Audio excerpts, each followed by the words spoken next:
The moment this particular gentleman saunters onto the practice field, every single person there immediately gives him the side eye. They are fully aware he's an absolute, irredeemable rascal. He's basically a walking embarrassment for his high-status relatives. However, he manages to stun everyone present when he issues a challenge to his younger sibling, demanding a formal, one fight. The general consensus is that this idiot won't survive the encounter. This is because his sibling happens to be a prodigy who spent his entire existence perfecting his abilities. Our main character was considered quite the genius as a young boy as well. However, he completely squandered all that potential by prioritizing booze and pursuing ladies over proper discipline. But as soon as the battle commences, he simply mocks his siblings' pitiful attempts at combat. He perfectly deflects every single blow, and then ends the fight with a devastating, solitary hit. The onlookers are completely flabbergasted. They simply cannot comprehend how this result was achieved. Perhaps he was merely exceptionally fortunate. However, when the most powerful knight available decides to step up next, the outcome of the confrontation remains unchanged. Christian dispatches him in record time, making a fool of him before the entire group of knights. At this point, the leader of the knights finally reaches her limit. She absolutely refuses to allow this miscreant to ridicule her subordinates, and she vows to put him back in his proper position. Similar to his relatives, she views him as worthless garbage who was fated to pass away in a drunken stupor. Therefore, she charges directly toward him, unleashing a furious barrage of blows. Yet he manages to deflect every single one. This leaves both her and all the other knights utterly astonished for the second time. Then, as her focus wavers for barely a moment, he delivers a powerful headbutt directly to her face. Her jaw drops, catching sight of her crimson leet. She quits brawling, since she gets giddy over coaching this future beast, making a wrecking ball, pondering how this jerk turned buff in a heartbeat. Basically, this rascal has a totally different plot inside. Some big brain from tomorrow possessed his meat suit. Chris does everything decently, though he excels at absolutely nothing. A regular Joe with a brain like a sponge for skills, seeking fame, he hitched a ride with the chosen squad. Using his gifts, he became their most helpful utility knife. Doing random chores, he got dubbed the ultimate background character. Yet before hitting his peak, the apocalypse arrived and killed him. That happened when the spooky boss from the Spell Kingdom began smashing things in the sunny mortal realm. While Golden Boy even lacked the muscles to win, unsurprisingly, they tanked, and the spooky boss took over the world. As he bid it, he even made a final plea. He really wished Chris could step up as the hero, begging the universe to rewind the clock and make it happen. Chris disagreed, since dying felt like a vacation after his trash life. It was a welcome escape from misery, because if he had to restart, he'd rather just be born filthy rich. Those were his last vibes before waking up in the past. He woke up in the body of a fancy young demon lord from the same evil empire that started it all. For more detail, humans inhabit the sunny lands while demons live in the Spell Empire, and Chris was plopped into the Dark Magic Clan, one of the elite groups running things, just as his spooky name hints. Apparently, he went back 1.5 decades in history, landing 5 years before the whole world went to hell. Chris is now a wealthy pun, though his host was a total jerk. He is now Christian, a noble whose middle name marks him as a cousin from a side branch of the main family tree. Khazar House serves as a side gate for the famous dark magic group. Even as a branch, they are loaded and scary, enjoying massive clout within the demon circle so that every single creep in the empire knows they are the big shots. The Khazar dynasty boasted a pair of potential successors, though the eldest offspring, Christian, unfortunately, seemed to attract trouble like a magnet attracts refrigerator poetry. The key takeaway, however, is that this problematic relative was ultimately eliminated by his own kinfolk. This unfortunate revelation hits Chris hard, as he just took over Christian's physical form and is now necked on the chopping block. Chris' only desire was to be born into a wealthy family, preferably one without all the excessive familial backstabbing. However, wallowing in self-pity over this dreadful cosmic joke won't exactly solve anything.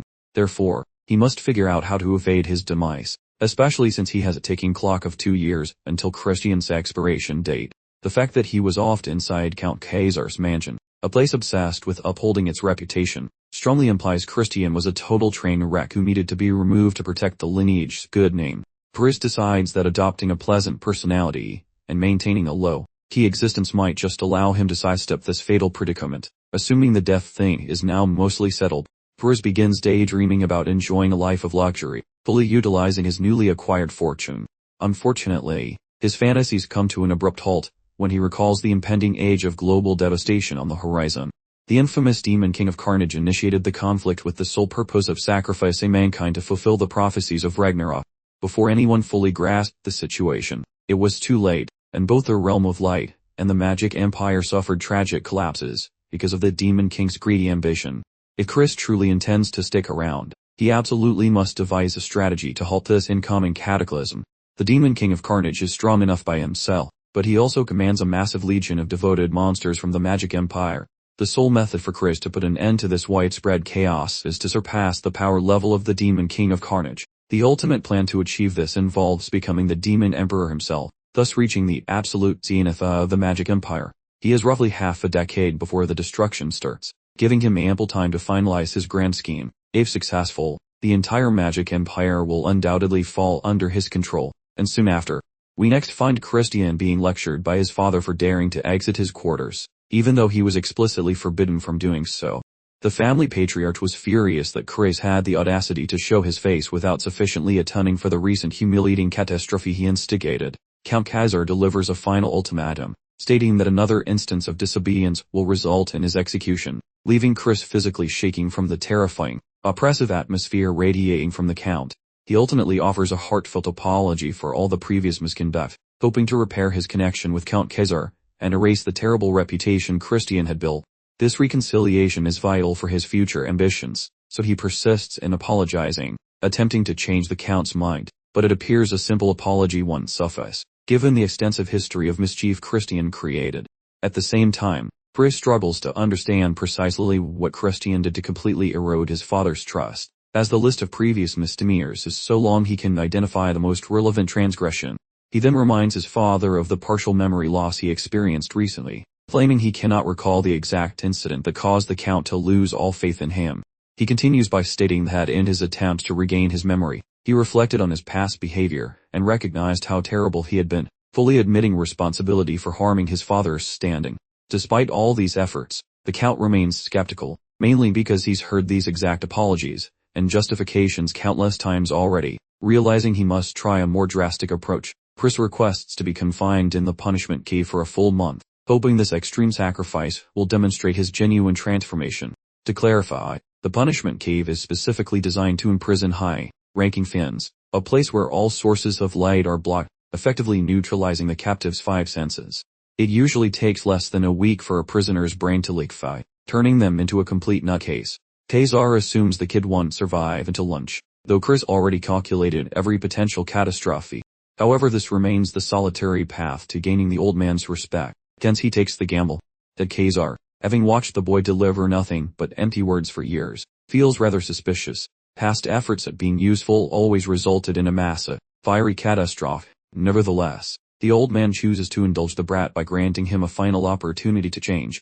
He clarifies that if Chris isn't a brand new man after 30 days, he is officially exiled. Our hero knows being kicked out is basically a funeral invitation, since he has offended half the world. Once the family shield is gone, his many enemies will hunt him like a prize Thanksgiving turkey. Regardless, the man accepts the wager with a surprisingly straight face. But if he actually triumphs, the kid demands that his pops fulfill a single special request. Khazar laughed at the boy's massive ego but signed the metaphorical contract anyway, assuming he actually fixes his personality, which seems as likely as a flying pig winning a marathon. Shortly afterward, our protagonist relaxes inside of a very fancy and overpriced sleeping chamber. A fanged servant called Cock shows up to say the spooky pit is open for business at the mansion. Christian just nods, hearing the news, and after a short while he starts strolling toward the spooky hole, clutching a massive bag. The boy strolls past every employee who is currently gossiping about what new flavor of chaos he is planning today. They remember how he recently talked that terrifying woman from the toxic magic department. This mess turned so ugly that Daddy Khazar was forced to grovel and beg for mercy from the toxic group. No wonder the boss was grumpy. The level of shame he felt was probably enough to make him want to vanish forever. Servants are literally wagering money that he quits within 48 hours of arriving. My man just grins, ready to ruin their gambling odds and shock the whole house. At the same time, his tiny sibling lurks nearby while observing him like a total creep. They finally approach the pit, where two undead goons who clearly hate their lives stand watch to signal that visitors are definitely not welcome. Those armored corpses definitely appear quite frightening, yet nobody tries to block his path to danger. Precisely when the boy prepares to walk into the gloomy darkness, The annoying younger sibling yells something from a very safe distance. Meet Thurn, the overachieving golden child, and biological sibling who makes our main hero look like a total, steaming dumpster fire. Forget the formal greetings, as this tiny menace suddenly decides to prank his big sibling with a sneak attack, halting his pointy death stick a mere millimeter away from the eyeballs belonging to poor Chris. Although our protagonist looks calm, his internal spirit just perished from sheer terror seeing that blade coming. Nevertheless, Chris acts cool, and demands to know why this pint-sized brat is bothering him. Basically, Thurn showed up solely to roast his sibling for being a total disappointment to humanity. The rug threatens that if Big Brother messes up the family reputation again, he should just quit living. Observing this spicy toddler, Chris suspects this mini-villain was definitely the culprit who ended his existence in his past life. In fact, Chris encountered Thurn during the chaotic apocalypse era when he was a notorious weirdo obsessed with hexing. Regardless, Chris greets his annoying sibling with a look that could sour milk instantly. Naturally, that terrifying facial expression causes little Thurn to tremble like a leaf in a hurricane. Whereas Chris maintains his grumpy persona and strolls into the cavern, slamming the entrance shut after himself. Such a sassy performance makes Thurn super mad, mostly because he never expected his weak sibling to have a backbone. Shifting scenes toward Chris, he wanders through the pitch black hole, lacking any ability to perceive sounds or visuals. Just a tiny bit of physical feeling remains within his itchy fingers. Honestly, this tactile feedback was likely designed so jailbirds can find their snacks without eating their own toes. Without it, they would probably starve while groping the air. Usually, normal folks would lose their marbles in total darkness, but Chris remains perfectly sane, because he survived much nastier situations while looting ancient ruins, so this is fine. Truthfully, losing his external awareness is his ideal scenario for some deep meditation and soul searching. This isolation is the only method to repair his dumpster fire of a physical form, though it requires patience. However, using the doctor powers he mastered when people labeled him the Holy Healer, along with his tweaked skeleton squeezing technique, he feels confident he can survive this. Since he is loaded with cash now, he possesses sparkly magic pebbles of every flavor, making body maintenance a total breeze. He assumed these pricey rocks were out of reach, but apparently having a fat bank account comes with some glorious benefits. Back in his old days, he, and that goody, too, Shoes even had to fight tooth and nail for them. His initial move involves utilizing a glowing white enchanted rock. This shiny gem cleanses the poison from his insides, which is a snooze fest but totally necessary. He must carefully scrub away all that internal gunk using the power of sparkly white energy. Only text, and this particular challenge usually results in agony for anyone who makes a single error, but for Chris here, it's about as difficult as deciding what to eat for lunch. He handles everything easily without even trying very hard. Meanwhile, back at the manor, Count Khazar asks his butler for an update on Christian. The butler confirms that Christian obediently walked into the punishment cavern. He assures the Count that Christian will be so thoroughly beaten down that he won't even have the strength left to cry for help. These unsettling remarks only serve to increase Count Khazar's anxiety, causing him to doubt if letting his son go inside was truly the best decision. The Count reflects on Christian's younger years, when he possessed such a promising future and seemed destined for success. He finds it completely baffling how Christian could have fallen apart so dramatically, seemingly out of nowhere. For a brief moment, he even questions if Christian's exceptional talents went to his head and caused him to become arrogant. Regardless of the reason behind his son's decline, the Count decides he'd rather see Christian crippled or dead than watch him continue to live so pathetically. As much as he wants to believe in Christian's reassurances and promises, he simply cannot bring himself to trust him. After all, this isn't the first time his son has tried to pull a fast one with smooth talking excuses. The Count then specifically asks his butler whether Christian was carrying anything unusual when he entered the cavern. The butler visibly hesitates before responding, but under the intense scrutiny of Count Khazar, he feels compelled to open his mouth. He reveals that Christian carried several magic stones with him into the cave, including dream stones which are notorious for causing powerful hallucinations. The butler fears they don't know what Christian is planning and advises opening the cave immediately. Count Khazar, however, refuses with a stern and definitive no. If Christian is truly plotting something underhanded, it only serves to reinforce that he deserves to die miserably right where he is. 1 month later, Count Khazar finds himself standing nervously outside the cave's entrance. Before Chris even makes an appearance, the Count has already convinced himself that his son must be completely wrecked by now. But of course, his predictions are completely proven wrong when Christian suddenly emerges from the cave, with a big, relaxed grin on his face. Despite how shocking this sight is, There's no escaping the reality that Christian kept his word and returned as a completely transformed individual. The Count can't help but notice the newfound vibrancy and determination in his son's eyes, a quality he hadn't seen in Christian since he was just a child.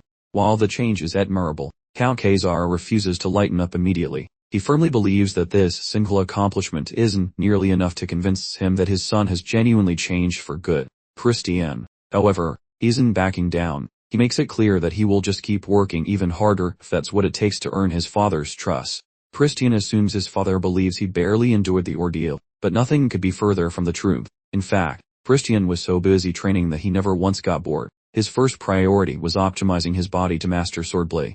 Thanks to the White Mana Stone, he basically had an infinite supply of energy. But the true game changer was the Dreamstone. The butler had tried to prevent him from taking the narcotic mana stones into the cave, but Christian was glad he stubbornly ignored the advice. The intense hallucinations caused by the Dreamstone drastically reduced the time required for his metamorphosis. Additionally, he successfully created 2 separate power cores inside his own body. Christian couldn't stop preening over all the brilliant things he had accomplished in that horrifying cave, convinced he was a bona fide genius. After all, having 2 magic cores was hardly a commonplace occurrence. Because of this rare attribute, he had carefully concealed his light core inside his darkness core, fully aware that discovering this secret would lead to an explosive reaction from others. However, Christian's streak of good fortune decided to keep rolling right along. He could sense that someone inside the cave system was actively hoping he would completely fall apart under the influence of the hallucinations.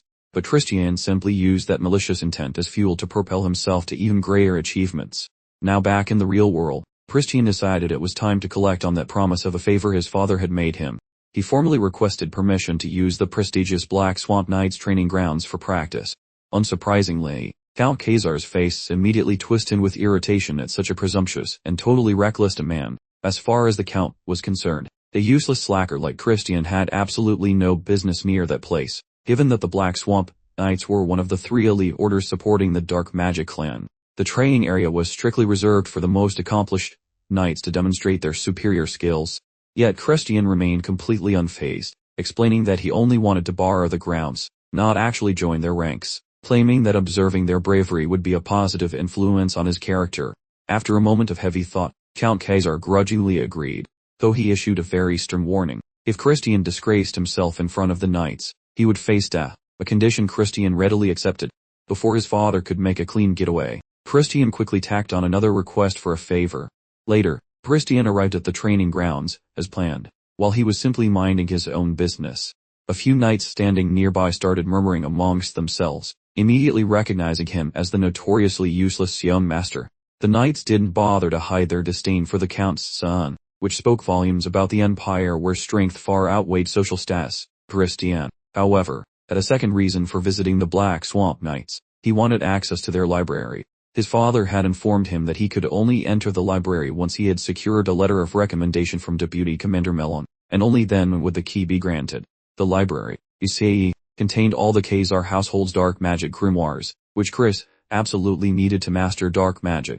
Chris didn't necessarily disagree with the requirement, but he was puzzled why such a condition was even necessary for an important member of the clan like himself.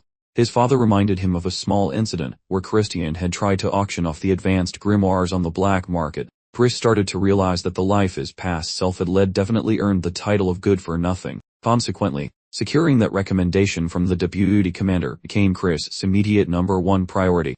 Chris's younger brother was also present among the gathering knights, and he instantly launched into a verbal tirade against his older sibling. Christian, of course, was less than thrilled about having to deal with this annoying little brat again. But as he thought things over, a slow smile began to form on his face. This particular interaction might actually present a golden opportunity for him. Thurn marched over to his older brother, ordering him to turn around and never return, insisting that Christian stop disrespecting the life he had so recently saved in the punishment cave. But Chris maintained his characteristic sass and composure. He caused his brother to physically shudder yet again by revealing that their father had personally given him permission to enter the training grounds. Just then, a rather important personage strolled right into the main event area. This lady possessed an eyeball glare sharp enough to dice onions in bulk, and it was abundantly clear that Christian's mere existence offended her greatly, permissions from the Count notwithstanding. For the record, this rather stern woman holds the title of Deputy Commander Malin, so watch out. Her arrival alone pumped the atmosphere full of enough scary for Star gloomed to make Chris bolt like a startled squirrel. But as we've established, that sort of low-grade intimidation simply doesn't register with our protagonist. The surrounding crowd noticed Christian was totally unfazed by her powerful dark aura. In fact, even she stiffened slightly when she observed how utterly unbothered, almost wailed, he looked facing it down. Christian offered a polite hello and opened the dialogue, admitting his past missteps and why folks distrust him, yet firmly stating his case for needing access to the practice grounds. Christian suggested a straightforward approach, proposing he fight one of the demons milling about right now to earn his stripes via victory. Naturally, Deputy Commander Milan scoffed at this notion, treating it like a bad joke, but our hero was apparently not in the mood for levity, stating his desire very calmly. He politely requested she hold back her own scary dark energy during their bout, humbly asking for a purely fist MP contest since his own dark power reservoir was currently depleted from his recent, shall we say, spirited living. Milan paused to consider his proposal, thinking that even in a spar, she couldn't risk collateral damage, so she made him confirm one more time if he was actually serious about an unarmed tussle. Christian stood his ground, brimming with certainty, and declared that he absolutely wanted to select his own opponent for the spectacle. He nominated none other than that little rascal, his aggravating younger brother, Thurn. This suggestion absolutely blew Thurn's fuse, turning him instantly red with rage at being called out by his less than stellar older sibling. Even Milan thought Christian was pulling a stunt straight out of a poorly written tragedy, cautioning him to pick someone safer, given Thurn was already clocked in at a respectable 2-star ranking. To give contest, achieving 2-star status is rare for teens, meaning if you lack that inherent spar, you won't even brush against that level, regardless of whether you were 13 or 23, let alone ever reach the impressive height. But as we've previously uncovered, Christian isn't someone you should ever count out, either. He insisted with conviction that he needed to face someone demonstrably stronger, as that was the sole path to validating his abilities, cementing Thurn as the perfect target in his mind. However, a slight condition was added. If Thurn acted like a coward and refused to fight his own kin, it completely altered the nature of the engagement, so Thurn, naturally taking the bait, agreed to the fight. Soon enough, the pair stood toe to toe in the middle of the training yard, while the other demons formed a wide semi-circle, eagerly anticipating Thurn's swift win and Christian's subsequent humbling. But before the official brawl commenced, Christian needed clarification on the win condition, suggesting they simply go until one participant threw in the towel. Milan, clearly not a fan of Christian's continuing presence, counter proposed that the fight should only cease when one person was entirely unable to continue, ensuring Thurn would have the chance to seriously injure his brother without the option of a simple tap out. Our main character, meanwhile, was far more concerned about upsetting his younger brother than getting pummeled himself. Naturally, these subtle digs only served to inflame Thurn's temper further, making him even more eager to school his older brother on basic fighting etiquette. Chris seized this spike in anger and launched his very first offensive maneuver by delivering a stunning, open-handed smack right across his brother's face. That initial strike was completely disrespectful, and arguably over the line, but hey, the referee bell had already rung, so anything goes when the contest is officially underway. Thurn attempted a clumsy retaliatory slap, but Christian simply leaned backward in a casual dodge, avoiding it completely. Honestly, Chris felt this was almost too easy given his lack of even 1 star against Thurn's established dark power. Yet, in a direct, magic grappling match, the playing field leveled out considerably, and Thurn's overly enthusiastic, wide swings provided Chris endless openings to strike back.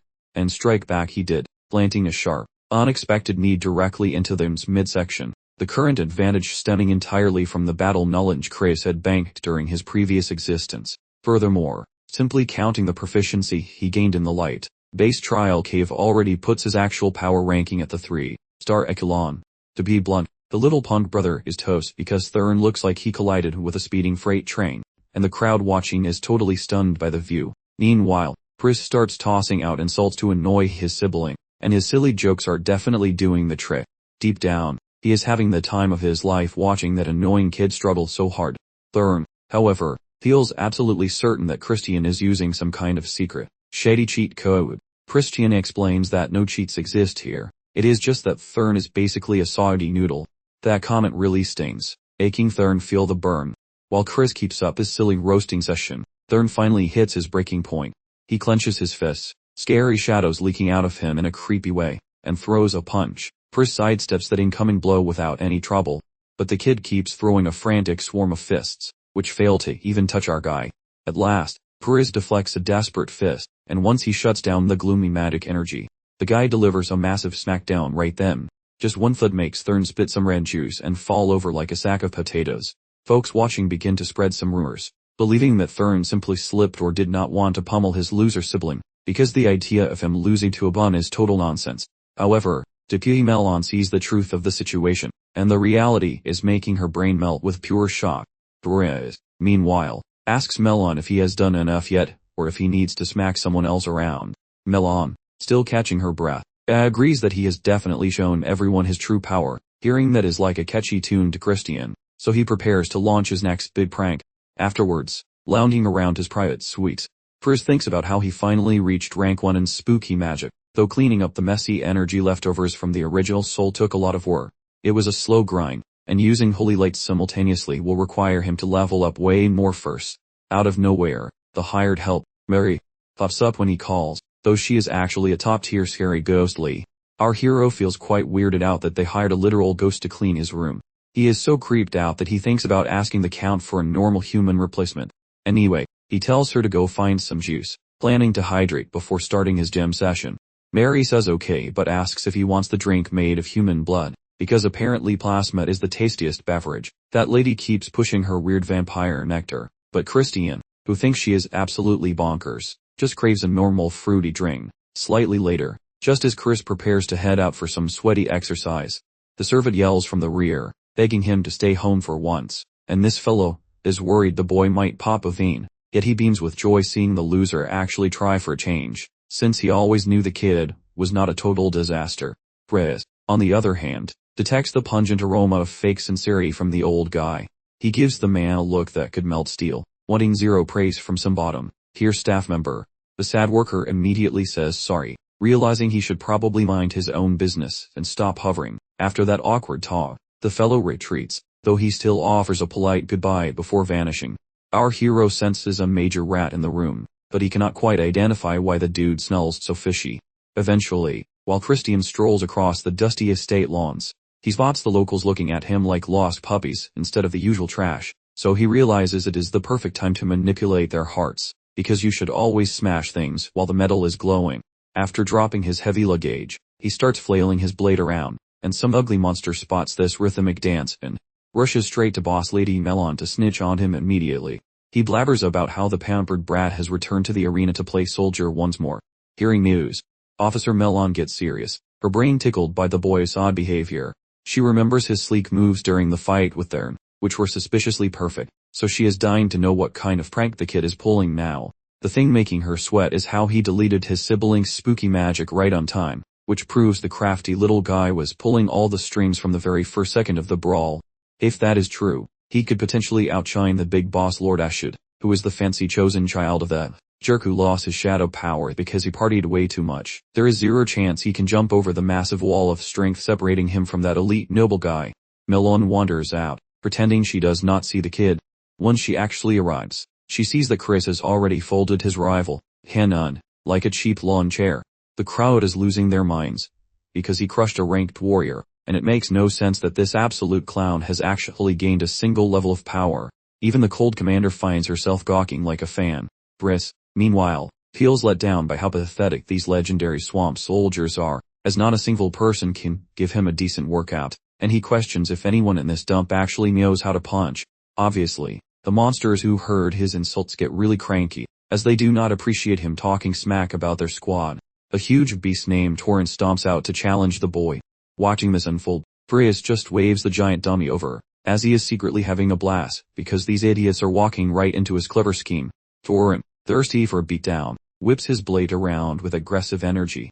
The duo scraps like alley cats, swapping hits while Chris chuckles at the irony of getting free nightly lessons without paying tuition, mentally recording every single twitch his rival makes. He sketches the combat patterns in his brain, quickly discovering that Torrent utilizes the legendary mud style, which basically sounds like fighting in a swamp. It is a fabled messy art, so after memorizing the dirty details, he decides to give it a whirl. Upon his first attempt, he delivers a crisp slap right across the mug of poor Torrent. That single tap sends the supposedly legendary Torrent down to make out with the dirt. The watching monsters stand there with jaws dropped, Melon included, as she finally accepts that Christian beating their earlier was definitely not just a lucky accident. Our hero sighs in annoyance, because he once respected these warriors, but they now seem like literal bags of sand, prompting him to roast Melon for training such fragile little kittens. The surrounding creeps realize poking Melon is a death wish, and she agrees, convinced that a few fluke wins have puffed up Chris' ego like a giant balloon. However, the lad is itching to show his skills, so he calls her out for a dance. Naturally, the angry dame bites the hook hard. She explodes in pure fury. Her blade cuts through the air with enough force to turn the pavement into tiny pebbles. At this point, she has completely lost her marbles. Her anger simmers over from the non-stop embarrassment Chris caused, using this flex to prove she could squash him like a bug in a heartbeat. Our protagonist concedes that her massive power is intimidating but whines that she is breaking the law, citing that ancient rules forbid using spooky dark magic on a punny one, star weakling, so she must strictly stick to standard energy, and fight with wooden sticks to ensure a fair playground scrap. Melon accepts the terms, confident that she can still shatter his kneecaps using nothing but a glorified piece of lumber. Enough with the useless yapping. Let the chaotic festivities start right now. Commander Melon makes the first move, hurling her weapon directly at Chris. He parries her blunt strike using his own blade. They begin a wild trading of hits. They blur together so quickly that the crowd needs binoculars. Yet the weirdest part is that the kid is actually surviving her onslaught. Melon starts getting salt because her strikes keep missing, frustrated that a mere pebble of a man is somehow defying her superior might. It feels like déjà vu, mirroring the earlier scraps where his rivals could not touch him even if their lives depended on it. Noticing her sweating, Chris decides to roast her with some spicy verbal insults. This purely fuels her internal fire. She lifts her blade, infusing it with gloomy power, then slams it towards the earth. Christian evades it like a pro, rushing forward and delivering a brutal headbutt to her face, directly at her mug. The resulting collision turned her nose into a human ketchup packet. This aggressive maneuver was a high-risk gamble on our boy's part. He correctly deduced that with her sinister powers locked down, she couldn't rely solely on brute force to defend against a surprise attack. His theory proved accurate, as a true swordswoman wouldn't have fallen for such a simple trick, but her magic, heavy style left her exposed. Rather than collapsing in panic or looking terrified after getting blood all over her face, Melon found herself chuckling heartily at the sheer audacity of the move. Finding the headbutt surprisingly charming and funny, she genuinely conceded her misjudgment, acknowledging his potential, and vowed to personally dedicate herself to polishing his skills and fostering his development. But then came the big reveal. Christian dropped a bombshell revelation. During their little collision, his fingernails grazed her neck. If his manicure included a deadly neurotoxin, she'd be checking out of the mortal realm right now. Melon humbly accepted her loss and offered him any wish he desired, but she immediately requested a rematch to salvage her ego. Chris readily accepted another round, but only on the condition that he could demand something first, which Melon immediately agreed to. Seizing the moment with strategic precision, Chris requested that she take a knee in submission. The request was completely outrageous for Melon, as she was sworn by oath to House Baron, the main lineage of the Dark Magic clan. Chris recognized her loyalty dilemma but informed her that her allegiance would soon be redirected once he claimed his rightful position as the clan's supreme leader, the alpha dog. Melon was initially stunned by his hubris, then quickly dismissed it as delusional fantasy. After all, 5 young lords were already in line for the succession, all direct descendants of the main family, meaning Christian, a mere side project, had zero probability of winning. Christian responded with a mischievous grin, pointing out to Melon that the rulebook didn't explicitly forbid a member of a branch family from vying for the top spot. Regardless of the politics, he accepted the challenge for a rematch, agreeing to square off again in exactly 1 month. The next match would have no holds barred, allowing them to truly unleash their full power. Melon had no issue with this arrangement. In fact, she could already picture the total beatdown awaiting him. Chris, however, cautioned her against overconfidence, reminding her that life often throws curveballs when you least expect them. He wished her goodbye, promising to return in 30 days, while silently vowing to personally correct her allegiance issues. A little while later, Christian handed his father the recommendation letter from Deputy Commander Melon. While presenting the document, he seized the chance to offer some constructive criticism regarding the Finns' sloppy combat basics, proposing a stronger emphasis on fundamentals during their training regimen. The narrative rewinds slightly to where Melon first appeared.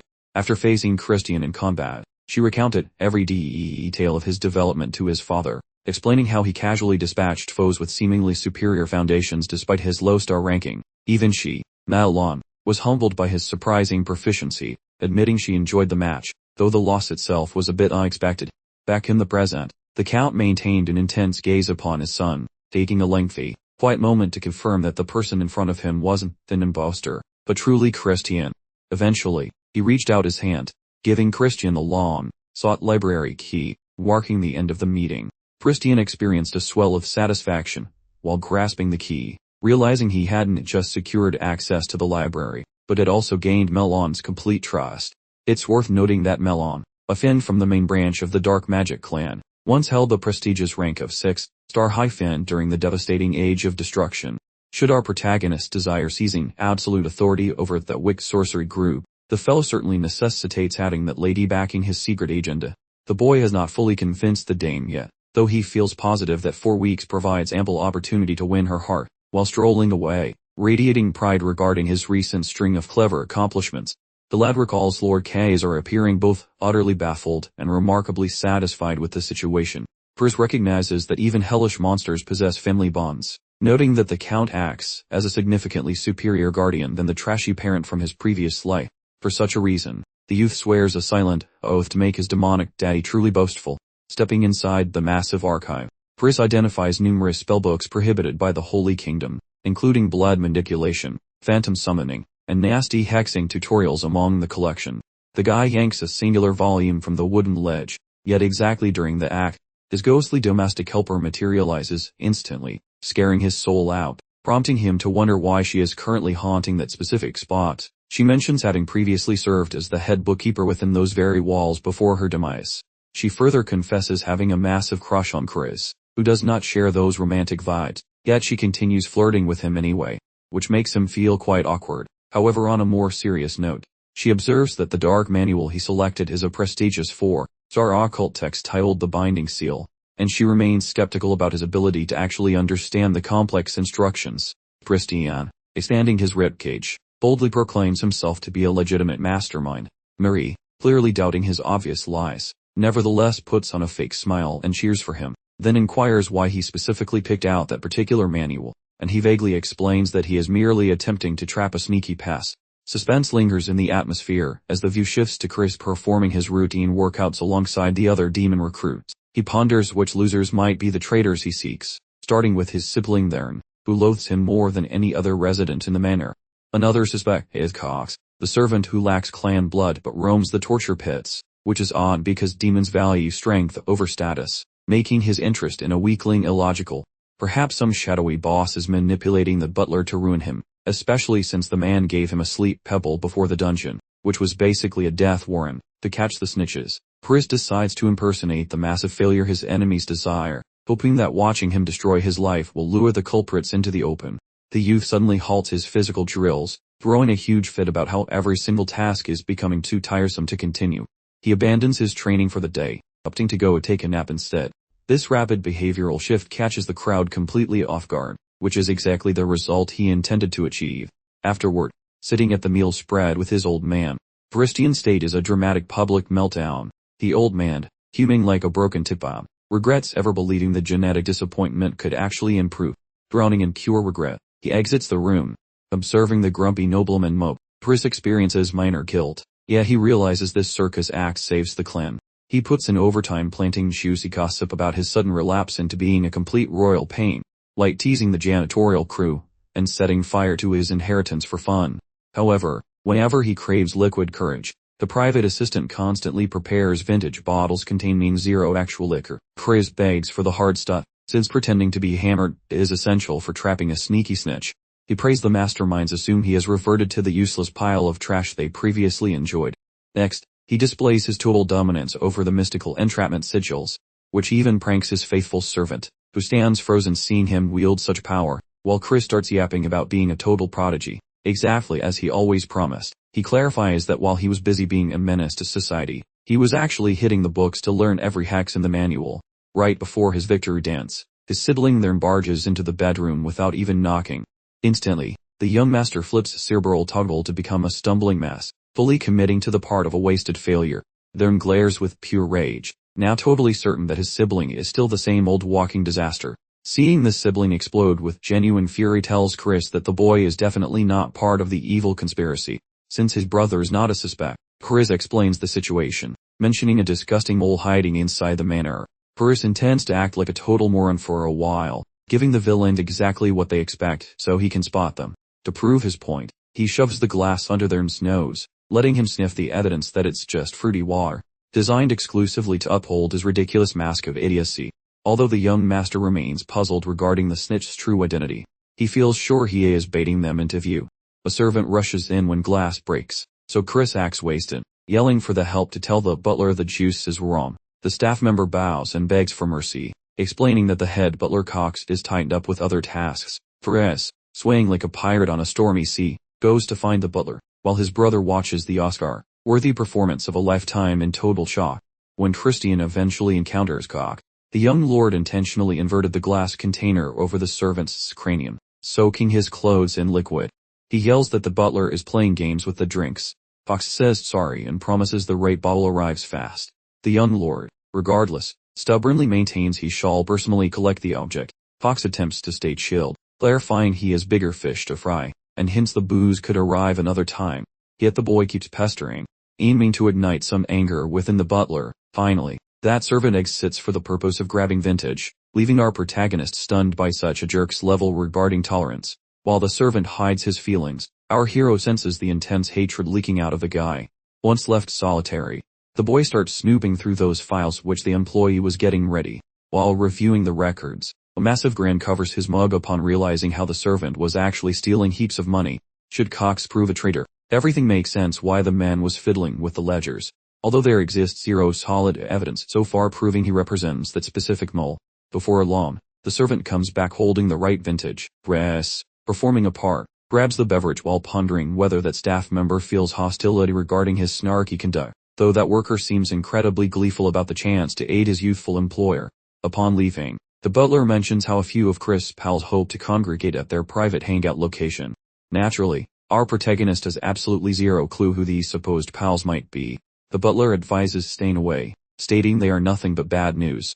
However, this merely sparks his curiosity further, prompting him to go see these unknown characters. Inside the den, we find a giant buffet of snacks. Then the boy takes a seat. His gaze instantly fixates on the scared waitress pouring some beverages. The boy mocks the fact that those gluttons forced a miserable lady to serve beverages for those massive rumps. While the lady fills the cup, he detects details very suspicious regarding the liquid. Suddenly, our hero splashes that drink onto the skull of that tubby dude resting by the mahogany. Our hero gets right to the point by yelling how they slipped some nasty substances into his glass. Before a brawl erupts, our protagonist employs shadow sorcery for putting that girl to sleep, aiming at avoiding scaring the maid using violence, which shall shortly commence. The crowd stands frozen watching him cast forbidden spells, amazed how the boy has already mastered such intense mystical maneuvers. Yet, prior to their response, our hero smashes both of those villains straight into the wooden surface, sending crimson juice everywhere, so the chunky lad squeals to discover why he got smacked. Christopher, replying coolly, unsheaths his pointy steel poker, refusing to stomach their pathetic little carrots any longer. Following a light grilling, the lanky fellow spills that they just obeyed a puppet master who extorted them using their secret stash of contraband substances. Their mission involved pinning a fake homicide on Christian after offering the help, but our hero insists on knowing who planned this messy disaster. That beanpole stutters a bit, though, to loosen those stubborn vocal cords. Our main man teaches this scoundrel exactly which person holds the power in this room. With heavy sighs, the thin creep admits everything, revealing that Cox is the actual villainous architect. Since their secrets leaked, both goons plead for mercy, offering to behave like loyal puppies for Christian. Christian, taking a quick second to think, grants them life provided they obey his every whim perfectly, making them pinky swear twice, and after they finish, he casts a sticky magical curse on them.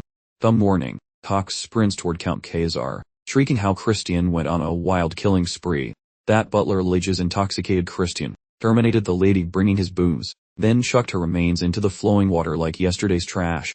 Upon listening, the big boss demands our hero face the monster tribunal to explain his supposed violent activities. Inside the courtroom, Christian instantly denies all charges. The nobleman stays skeptical, claiming that several people watching the event shall confirm the lad is guilty. Christian coolly says that nobody died, meaning those observers are probably just high on bad mushrooms. Demonstrating his claim, Christian gestures at the servant, who strolls inside looking quite vibrant, and not at all dead. Those two liars start sweating bullets, realizing they are about to face a very painful reality check. The girl explains that our guy actually saved her, walking her home and tossing some cash for her housing bills. According to her, those two creeps nearby tried to enter, causing a massive uproar as the real villains get caught. For the absolute finishing blow here, our hero wiggles his mystical fingers, forcing his new goons to squawk like annoying birds while they follow his mental instructions. Those goons confess to lying about the lady's demise, adding that the servant Cox commanded the hit to incriminate the youthful lord. Predictably, that servant loses his cool, shouting excuses since his survival hangs in the balance. A fact quite true.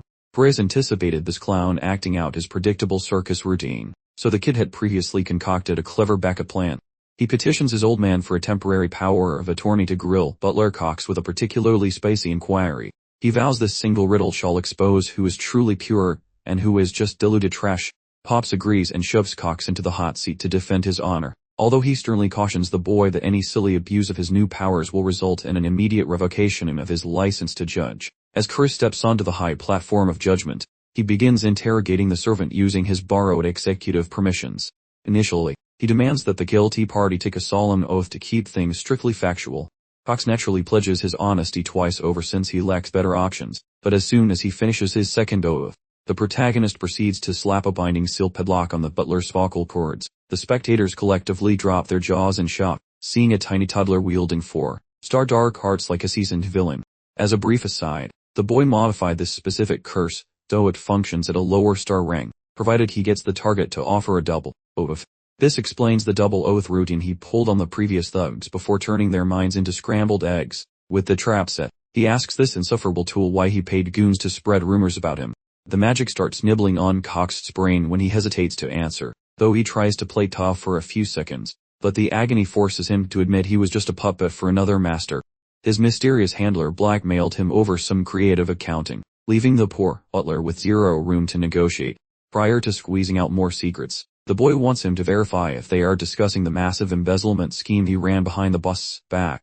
With the theft established, the boy continues his immature hour courtroom drama, inquiring about the puppet master, while the seal turns up the heat on the butler's stubborn skull, ultimately squeezing the name of Sir Eshid out of his trembling lips. The room collectively panics once they grasp that the second son of the dark magic house, Sir Eshid de Baron, was the one pulling all the strings. The butler whines that squealing on the boss has officially put him on the fast track to the graveyard. Yet before the villainous Sir Eshid can even attempt to silence the witness forever, our young hero deletes the traitor Snoggin from his shoulders right under the Count's nose. To stop the crowd from whining about his aggression, the boy notes he was simply exercising his temporary license to kill. The big boss asks the kid why he decided the butler needed a permanent nap. His logic is quite straightforward. Keeping the snake alive just allows the elites to forge proof and bury the truth, and they really cannot afford the headache of dealing with those powerful jerks. Additionally, the whole fiasco showed the world that Esh was trying to sabotage the lad's career. Suddenly, the Count whips up a magical doorway to elsewhere. Dad and his kid retreat to the hidden workout spa for some alone time, since the courtroom felt way too crowded for comfort. According to the big boss, Esh only acts like a total jerk, because of that annoying drama regarding who gets the family crown. But Count realizes a house's clout depends on their chosen heir, so it makes total sense that Esh is shaking in his fancy boots, given the current mess. The old man picks the eldest daughter because the first son is basically a lost cause at this point. Suddenly, Chris throws his hat into the ring, offering to take over the family business himself like a true corporate shark. Naturally, the Count thinks this is hilarious and impossible, yet Chris highlights that any branch member with talent can legally claim the top spot. Pops argues this only works in theory since it never happens, but Chris notes Ash tried to kill him because he saw a rival. While the Count admits Chris might be naturally gifted, Ash is currently winning, though Chris insists he is already breathing down his neck. To level up his stats faster, he begs his dad to pull some strings for the spooky ritual happening in exactly 60 days. Daddy warns him that only 2-star players can enter, so Chris casually vows to reach that rank before the deadline like a pro. He pleads for this favor, and it seems the old man is forced to obey his son's surprisingly firm and bossy requests. Later, the staff gossips about how the kid underwent a massive personality swap and stopped being a total weirdo. Word on the street says the Count is coaching him, and the routine is so brutal that even veteran guards are crying. The scene shifts to our hero aggressively chopping things into pieces using some fancy new blade moves he just picked up. Watching his insane growth, the father is shocked that Chris learns in days what usually takes most normal people several years. The old man loses it when Chris executes a brutal move on a dummy, basically turning the target into a pile of toothpicks. Chris basically combined basic mud swinging with Eddie's scythe energy to make a deadly combo. This resulted in a super move that slices through obstacles that his original boring sword style could never even hope to scratch. The Count looks like he saw a ghost because combining styles usually makes casting spells a total nightmare for any normal wizard. Chris just acts like it is super simple. Honestly, it is basically effortless for him. But 2 weeks later, we find our main man collapsed on the floor like a rag doll. Even though he is a sword god, he absolutely sucks at basic cardio and looks like he is dying after a jog. He cannot skip leg day because endurance takes time. And suddenly that scary Lady Melon appears like an uninvited jump scare. She stops by to mention their upcoming fight, excited to beat him up again, while he struggles to get his act together. She thinks he is still way too weak to bridge the massive gap. Making her bow down is currently just a fantasy, but Chris is dead set on turning the daydream into a cold reality. She digs his gutsy attitude, so she gives him a thumbs up and says she hopes he brings his game to the duel. Basically, she just wants a fun show. Since she is currently a high tier 4-star warrior, which is way beyond his pay grade. There are 3 levels per rank, and while Chris is at the top of level 1, he is still a total weakling. He is outmatched, but our guy has a scheme involving his fat wallet, proving that being a rich kid is the best superpower. Our protagonist encounters a phantom housekeeper named Mary, who is basically an underworld supermodel. Because this marks their debut public appearance, she donned her finest reds, clearly attempting to trick him into a romantic rendezvous. The nobleman naturally rejects any suggestion of an invitation, as he merely requested packed luggage, but the banshee's fanatical stare proves he is doomed. He actually begged his old man to fire this stalker ghost, and replace her with a boring human who won't haunt his nightmares. His dad unfortunately pointed out their magical employment agreement, seeing as how a top-tier screaming spirit requires serious legal paperwork to manage. The real kicker is that terminating his subscription to this phantom requires a heavy-duty make-out session, which is a weird exit fee. Returning to reality, the hero insists she stay home, because he is visiting a crowded area where her spooky presence might cause chaos. He is concerned her spooky aura might accidentally vaporize the locals, a situation he would find rather inconvenient, and generally uncool. Naturally, the girl mimics a pathetic puppy, unleashing a tidal wave of guilt about her decades-long confinement in the dark, dusty basement. Her feminine wiles eventually break his stubborn resolve. Although the man grumpily agrees to her presence, he demands she keep a safe distance from any unsuspecting bystanders. That lady instantly transforms from a blubbering wreck into a radiant beauty the second he says yes. While trailing behind, she questions their ultimate destination, prompting him to admit he is simply looking to inflate his bank account. The spirit instantly dumps a bucket of gold on his head while mentioning his current riches are vast, yet he retorts that this specific pile is nowhere near sufficient, then demands she return the coins to the bags immediately. She keeps speculating about his hidden desires, suggesting real estate or treasure, but every single one of her theories is hilariously wrong. After they finally reach the horse-drawn vehicle awaiting their departure, the hero discovers a second stowaway hiding in the shadows, who turns out to be his annoying sibling looking for some action. The younger demon stood there with a punchable, arrogant expression, catching the older sibling totally off guard. Evidently the boy intends to play babysitter, fearing his relative might refer to his former life as a total degenerate. Things escalate when the guy admits his plan involves high-stakes betting, clearly aiming to build a questionable financial empire like some influencer. Betting his life savings is actually encouraged, given their demonic heritage and the fact their monarch basically mandated degenerate behavior. The younger boy insists on joining the trip to ensure the family name remains untarnished. The protagonist realizes the brat actually cares, so he mocks him relentlessly, which triggers a hilarious emotional meltdown from the little guy. The youngster dreams of crushing his older sibling at the tables. Meanwhile, the hero anticipates the pure joy of absolutely scamming his own flesh and blood for every cent he owns. Pulling up to the fancy venue, that phantom and the kid are totally floored. The man tosses them some face coverings, insisting they maintain their secret identities so nobody recognizes these two weirdos. Furthermore, he whispers a covert objective to her, keeping the younger sibling completely in the dark. The protagonist tells the brat to keep pace and remain silent. Moments later, the pair strolls right into the belly of the beast. Casually, every onlooker dismisses the pair as cumniacs, essentially walking wallets for those greedy sharks nearby. Seeking a chuckle, Chris proposes a wager where the sibling earning the least cash within 60 minutes adopts a humiliating and ridiculous nickname chosen by the winner. Prispera selects a ridiculously lengthy and pretentious moniker for his sibling to recite once the inevitable defeat occurs. He masterfully manipulates the younger boy's inflated pride to corner him into agreeing to the terms of the challenge. The tiny sibling marches forward with a stubborn determination burning in his eyes. Regarding Chris, he breezes through his opening round without breaking a single sweat. However, that lad recognizes the sneaky maneuvers within this betting parlor, where they stroke your pride by offering tiny triumphs initially. Then, those crooks suddenly snatch away your fortune the instant a significant gamble is placed. While he grasped their deceptive tactics, his naive little brother remained blissfully unaware of the trap. The poor kid struggled constantly, having fallen headfirst into their calculated ruse. To add insult to injury, Chris intentionally aggravated the boy to trigger even dumber financial mistakes. While the two bicker loudly over the gold they just flushed away, Chris observes the local swindlers already circling his sibling like vultures spotting a particularly tasty and pathetic piece of carrion. He suspects these vultures are getting ready to fleece the youngster quite soon. Thoroughly irritated, Thorn dives back into the betting pool, completely ignoring the words of caution from his sibling. Yet, deep within, this chaotic outcome is exactly what he desires. As the clock ticks, Thorn succeeds only in burning through even more of his cash. During that interval, the stealthy Mary, who had vanished from plain sight, pinpointed the exact locations of every single fraudster plotting to ruin their afternoon. Meanwhile, the unlucky Thorn manages to vaporize 10,000 in record time.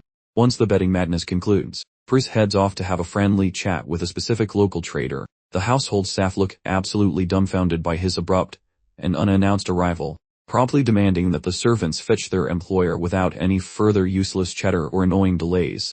Grantel, a prominent guild member, greets that youthful aristocrat warmly, though everyone knows him as a crafty fox. Actually, that fellow operates the entire betting parlor, prompting Chris to demand a secret rendezvous with the juror, bluntly charging him with using a pack of low-life swindlers to rob his innocent sibling blind.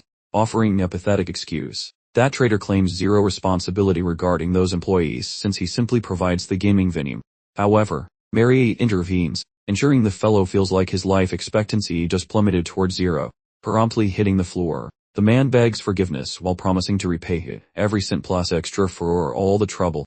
Chris masterfully steered the chat exactly into the hilarious trap he intended, claiming he required a full million rupees, the local currency, just to mend his broken heart. The shopkeeper, absolutely flabbergasted by the outrageous fee, quickly admitted they were not currently hoarding that much cash, causing Chris to pivot and generously reduce the fine to a mere 200,000. Fortunately, the vendor could cough up the lesser amount, though it would likely mean skipping several years of retirement planning. At last, the cunning protagonist presented his very final, tiny favor. We fast forward instantly to see the ridiculous haul Chris managed to purchase using all the compensation money. He acquired tons of battle gear, plus he was gifted the sacred relic, the holy sword grenade, as a complimentary bonus item. This particular tool of destruction is profoundly unique, forged through the complete, tragic sacrifice of a hero's essence, and even survived the hero's descent into villainy, once earning serious praise from actual demons. However, nowadays it sits neglected, accumulating thick layers of dust bunnies. But rest assured, Chris definitely has future schemes involving it. Furthermore, he presented Mary with the exquisite necklace she had clearly been admiring, emphasizing firmly that this gesture held zero romantic implications. Mary was utterly speechless because since she kicked the bucket, this marked the very first lovely present she had been given, making it exceptionally dear to her ghostly heart. Feeling pleased with his financial conquests and gift-giving prowess, Chris declared the current adventure finished and announced their departure for home base. Mary beamed the most cheerful grin imaginable and promised him unlimited quantities of her special blood-themed beverage starting immediately.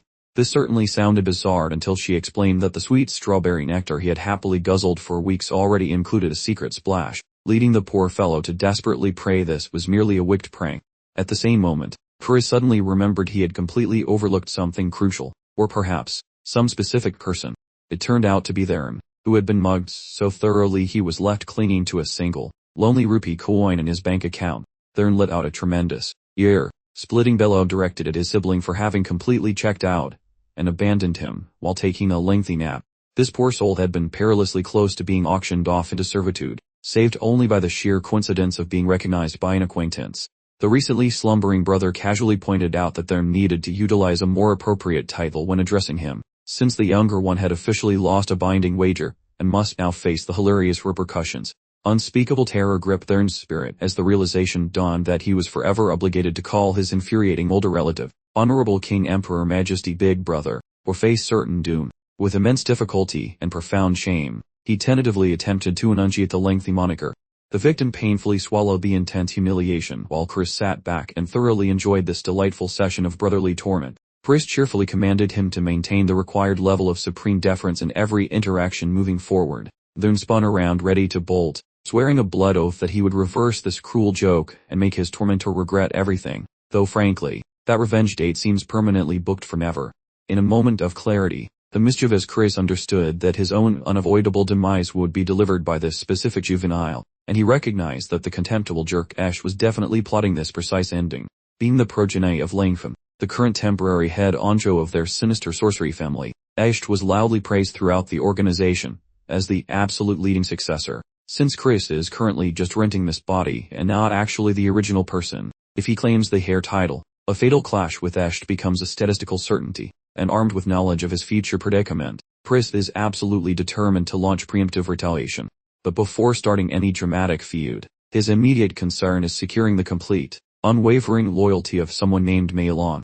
The sacred weapon affectionately called the grenade has endured countless epic trials across history, yet the reason it remains untouched is simply that every single previous wielder proved utterly incapable of mastering the dang thing. Our clever protagonist, deeply intrigued by how his own skill would fare against that terrible track record, grabbed the hilt firmly, only to suddenly receive a surprising, albeit tiny, electrical dab. Basically, that holy toothpick loathes his hegemony, a logical reaction since such metal personifies pure sunshine. Yet, our protagonist intends to break every rule, believing that cracking its mystical energy code will solve everything.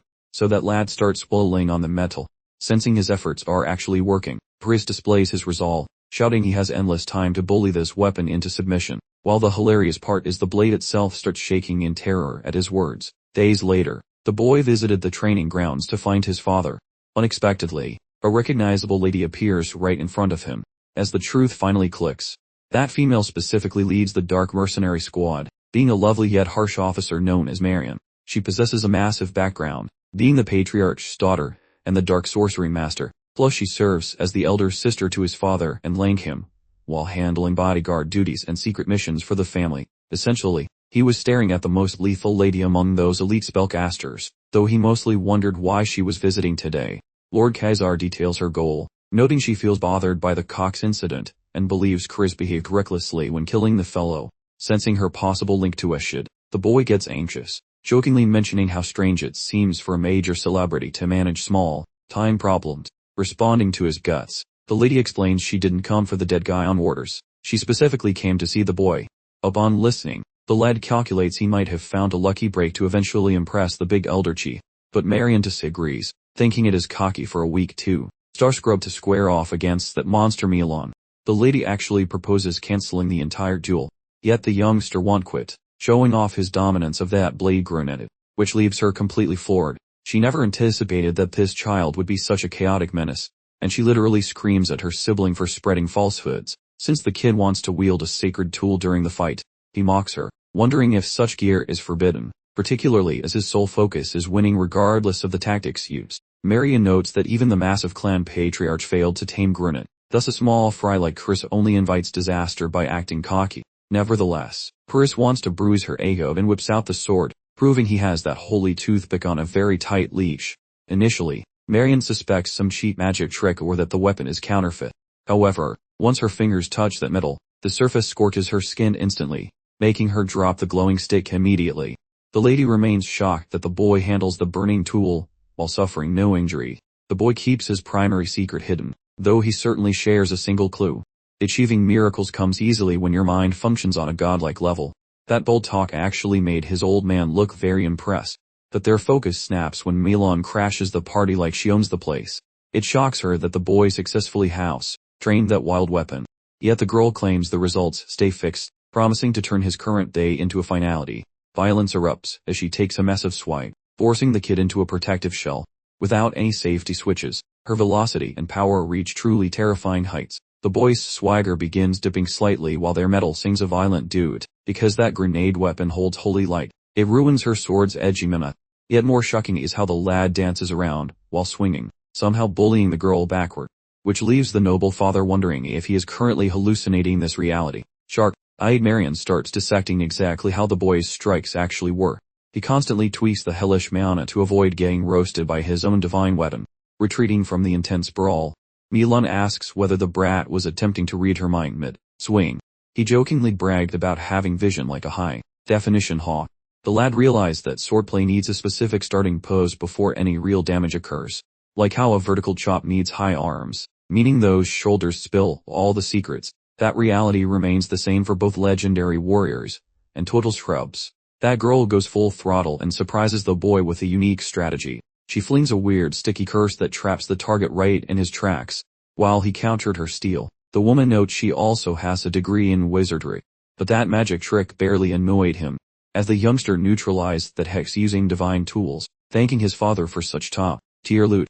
Despite the Count having zero memory of ever handing that expensive item over, the youth admits to being a world-class shoplifter, so everything is perfectly fine. Furthermore, the kid claims that owning legendary gear represents a talent in itself. With that, the lad chucks a mysterious orb that goes boom high above Earth. Distraction cost Milan dearly when a second bomb appeared right in front of her nose, detonating rudely while swallowing the girl inside that scorched mess. Pris recalls buying this shiny trinket at the local yard sale, though he realizes it won't actually win the slab fight. The girl's pointy toothpick slices through those spacey flames, then finds our hero, who stops that clumsy swing effortlessly, while gleefully turning that blade into glitter. As this scrap continues, the old noble is slowly becoming his biggest fanboy. Milan crawls out of the smoky mess and crazily admits she is having a bit too much joyful chaos today. This girl has totally lost her marbles and wonders what his next trick is. Even Marion looks genuinely terrified of this unhinged lady. However, the lad cleverly exploits that fleeting opening to ensure victory, sidestepping that frantic lunge, while the dude presses his cold metal against her skin. The victory belongs to him, leaving that girl totally flabbergasted. Marion looks quite grumpy while the Count is stunned. Rather than crying about it, Elam jiggles like a loon, seeing he just wanted to prove he is the boss. Currently, the man expects his prize from that bet, though he is fine with her own desires if the girl rejects serving him. Milan wonders if joining his little circus means she gets more chances to hit people with sharp objects. Pris swears they will fight plenty of idiots and welcomes her into his weird group of friends. Once that dust settles, viewers examine the girl spring. She is still obsessing over how he tickled that shadow magic. The woman clearly recalls the old teacher failing at handling that explosive energy for even a tiny second. Wrangling a sacred blade requires wiggly dark magic adjustments to avoid a nasty backlash, which is basically a nightmare to do when someone is punching you. The boss thought only a big scary demon or a giant lizard could manage that, or perhaps some lucky moron with a natural talent for bossing around chows. Currently, the protagonist matches that unique profile perfectly. After witnessing his ridiculous display of power, Marion ponders if her old man's silly dream is actually becoming a reality. Moving to another moment, viewers witness a terrifying green monster baker's incredible way of building a berry dessert right in front of Chris. Such talent is quite spooky. Moreover, our kitchen boss wonders why the wealthy hare crawled into his grazy domain this morning. It seems Chris intends on baking sugary treats for bribing a specific lucky soul with flowery goodness. That weirdly obsessive house help fears a romantic rival, but the boy dismisses her paranoid fantasies entirely. Similarly, the cook volunteering his culinary skills was rejected, because the lad insists on getting dirty today. While articulating those points, our guy suddenly receives a face full of sticky red fruit debris. Those hulking green monsters are absolutely murdering defenseless berries for some festive jam. The carnage looks so gruesome that the boy suspects actual homicide occurred in that bowl. Next we witness the kid visiting his formidable relative Marion to bid her a fond farewell. Recognizing her departure was imminent, he offered a goodbye salute, which the old lady genuinely liked. Additionally, he offers a neatly packaged box of mystery delights. Those tasty biscuits were crafted by his own hand, making the woman quite happy. The noblewoman genuinely adores that surprising offering. Consequently, Lord Kaiser finally understands the weird questioning regarding snacks, perceiving his offspring is a tactical genius in disguise. The aunt feels shocked discovering the little hare actually used an oven for her benefit. After testing the crunch, she is immediately transported to flavor paradise. Hearing her praise was exactly his plan, making the boy quite satisfied. Naturally the relative offers a reward for his kindness, which was the precise opening the boy needed. The kid advances his scheme by asking for a genuine family bond rather than just status.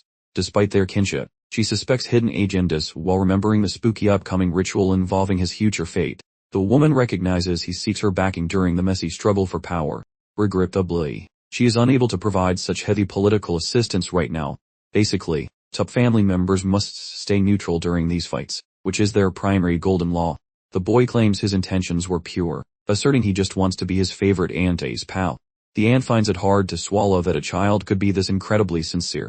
He displays a performance worthy of major awards using his distractingly cute facial features, earnestly requesting her to support his humble request. His honesty charms her, and the memory of those sugary treats makes her heart melt for him. She demands another batch of baked goods for her return, watching their friendship grow significantly warmer. Old Khazar dabs one sentimental drop off those moist eyelids. Pris, working hard on his culinary masterpiece, made sure to inform his aunt that she was fully responsible for preventing the impending catastrophe that would occur if he messed up the recipe without her help. Marion smiled slightly. She turned to address the boy directly, finally extending the official invitation for him to join the renowned Black Shadow Knights. She had already thoroughly assessed his abilities during that recent battle against Malon. There's a tremendous, untapped potential resting inside him, far exceeding the Elder Clan head, but he must overcome serious obstacles before he can fully utilize it. His rivals were definitely going to give him a hard time. Marion felt a deep sense of dread regarding that potentially dark future. Pris, however, revealed he was perfectly fine with dying, as long as he managed to conquer every single obstacle in his way first. Despite her strong encouragement, Pris simply remained confident in his upcoming victory, and assured her that winning was not a problem. This particular brand of confidence struck her as borderline suicidal, but she had to admit that he might be the exception to the rule, and potentially speaking the truth, so she wouldn't try to stop him. Marion mounted her horse, pausing to offer the young boy one last piece of advice. She issued a strong and specific warning against the first young lady. Julienne looked like the absolute gentlest person, yet Marion insisted she was actually more dangerous than Ashid, promising that Chris would eventually understand why. Chris expressed his appreciation for the advice and promptly said his goodbyes. The scene concluded with Marion returning the farewell, and now holding a much more positive view of her nephew. Chris was back in his room, deep in serious contemplation. Both Marion and his father were competent six-star warriors, but he realized he knew very little about what specific roles they played during the Great War, especially since the Magic Empire had boasted so many convents. They posed a significant problem for the forces of light. However, he absolutely was not looking to replicate his past experiences. For the time being, his primary focus was the intense desire to become significantly stronger. The next scene showed him meeting with his father, who had summoned his boy for an important talk. But to his absolute astonishment, he couldn't process how Chris had already reached the 2-star level so quickly. The young man had somehow managed to progress to that level in just 1 month. Chris acted incredibly casual about it, reminding his father that he was simply built differently than others. Returning to the main point, Chris wondered what was really going on. Count Khazar then began to share the details. He informed Chris that he had proposed both Chris and Therm for participation in the sacred dark ritual, but regrettably, only Therm received approval for the competition. The primary reason was Chris' dreadful reputation for wasting the family fortune and committing various heinous acts, which the Count acknowledged were less like allegations and more like straight facts, hitting Chris with a Mike Tyson uppercut. After kissing the dirt and nearly meeting his maker, the lad hears his old man actually shouting some encouragement for once. Chris wobbles up and asks if Laneham was the one who screwed him over, but it turns out some other hidden hand is pulling the strings. Both the father and his offspring suddenly realize that the Grazy Loin de Baron is the one behind this whole scheme. Loin is the family golden boy and the absolute superstar of this upcoming ritual gala, basically the main event of the evening. Here is the tea on the Holy Dark Ceremony, which is a weird ritual involving harvesting edgy shadow juice from a dimensional void, and because there is not enough gloom for everyone, the hopefuls must punch each other until the strongest bully walks away with the biggest pile of darkness, essentially making it a violent gothic clearance sale where the winner takes all the spooky power. Snagging that extra bottle of darkness is the only way to become the next royal heir or prince. If Loin wins and bags that 6th prince title, Chris can pretty much kiss his own grand schemes goodbye. Count Khazar insists on talking more later and says they can always use Marion as backup, and Chris stops him, confident he can handle this dumpster fire himself. Khazar grabs his shoulder, finally admitting the boy has some actual talent worth mentioning. For once, the old man actually wants to back his kid up. It is a sentimental moment the boy actually finds quite decent. Still, Chris is a cheeky rascal with his own agent, but pulling a face so deviously villainous just to show his father who is really in charge. He asks if the Terman clan is also showing up to the party, and sure enough, their third son is joining the fray, and that little pun, who is even sleazier than Chris, dared to block his entry, and seeing his father throw a tantrum makes Chris realize the old man actually likes his kids. He tells him to chill, Since he plans to make his haters eat dirt by crashing the Tyreman family's famous ebony hunt, he is basically just going to crash their little hunting party. We pivot to Marion reporting back to the boss, where she starts singing praises about Chris like he is some kind of legend. This shocks the big boss, who previously thought the boy was just a certified moron with zero potential for greatness, until now. Marion is convinced the kid has undergone a massive and surprising glow, but this prompts the patriarch to ask if the brat finally has what it takes to grant his ultimate desire. The commander muses that this crazy dream involves flipping destiny on its head, using taboo sorcery to give the Grim Reaper the middle finger. While Marion is still guessing, she bets that this kid is the only shot at making that delusional fantasy a reality. The big man smiles, even though the rest of the family thinks letting the kid enter the ceremony is a terrible idea. The patriarch will not block the ban, because he expects the boy to use his own brain to wiggle out of this predicament, even when Marion tries to argue for giving the poor kid a helping hand and letting him join. The grumpy old man hauntingly shuts her up, reflecting on his cold and scary demeanor. Marion muses that he is a ruthless man with crazy standards, and the clan head is stunned she is backing that little bloodsucker.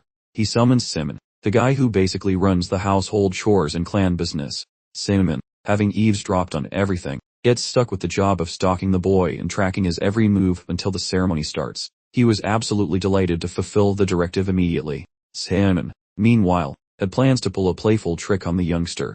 The stern head of the family gave him a frosty look, issuing a sharp reminder not to get too complacent. I'm guessing this particular bloodsucker is as lethal as they come. Marion, for her part, hoped the boy would excel, though she clearly harbored deep anxieties about the future. The focus returns to Chris, deep in thought over his metrics. Achieving a 2-star rating presented a fresh obstacle, specifically the daunting task of reaching 3 stars, which currently appeared to be an eternity away. That resource is essential because it allows him to collect a massive quantity of magic in a comparatively brief time frame. He was fortunate to participate in the ebony hunt event organized by the Tyreman family. The kicker, however, was that successfully catching the beast Karazo didn't automatically guarantee possession of the precious ebony. In order to truly claim ownership, a unique qualification must be met. Chris disembarked from the carriage, greeting the elderly tradesman who clearly wasn't carrying anything. The instant the bag was produced, the boy quickly flipped it over, presenting a large number of coins as a personal present. The merchant's expression showed these were not the gifts he expected. Chris enjoyed ribbing the merchant, reminding him that he knew all about his shady transactions, and the man's penchant for evading official duties. These abrupt confrontations with reality were devastating to the man's composure. Chris, on the other hand, was entirely willing to ignore the transgressions as long as the merchant straightened out his affairs. His final purpose for the visit concerned a certain pharmaceutical product, the Grey Pill. The precious commodity is restricted to the underground marketplace, and wouldn't you know it, the price tag is outrageously high. Chris didn't let the price bother him, instructing Mary to deploy her specific techniques. The girl became highly agitated, pulling out her interrogation devices to coerce him into compliance. This was the simple solution, as the individual promptly surrendered, much to Chris' amusement. Following that huge demand, he also instructed the man to acquire a quality blade and some protective gear for him as well. Having finished speaking, he climbed back into the vehicle. Although the elderly man was mentally screaming profanities, he ultimately succumbed to the pressure. Mary realized the young noble still had one final chore to handle before completing his journey. He signaled for the carriage driver to pull over, and departed on his mission. Mary observed him intently, considering a particular aphrodisiac. The mysterious pink liquid appeared quite daunting to the young man. Mary, on the other hand, immediately started speculating if he had been engaging in dubious practices. Freya, naturally, denied the whole messy affair, but Mary's dramatic flair kicked in, her eyes delivering a JoJo-style stare so powerful it practically came with sound effects. It seems Chris required that particular love potion for a completely different individual. Turns out, it was for his aging father, who was definitely showing a few more gray hairs. As for the server, he was instructed, quite sternly, to take this scandalous conversation straight to his grave, no peeking. With that bizarre interlude done, Chris rejoined his father and brother, giving them the proper sibling treatment. Chris playfully badgered him into reciting his ridiculously long, utterly pompous official title. The ever the cautious one, merely cautioned his brother to avoid any unfortunate scrapes during the upcoming ebony hunt. Meanwhile, Chris couldn't resist a playful jab at Thurn's overly protective big brother act. Their sibling squabble was swiftly halted when their father, with zero chill, commanded Chris to utterly demolish the Tyreman family's contestants in the upcoming competition.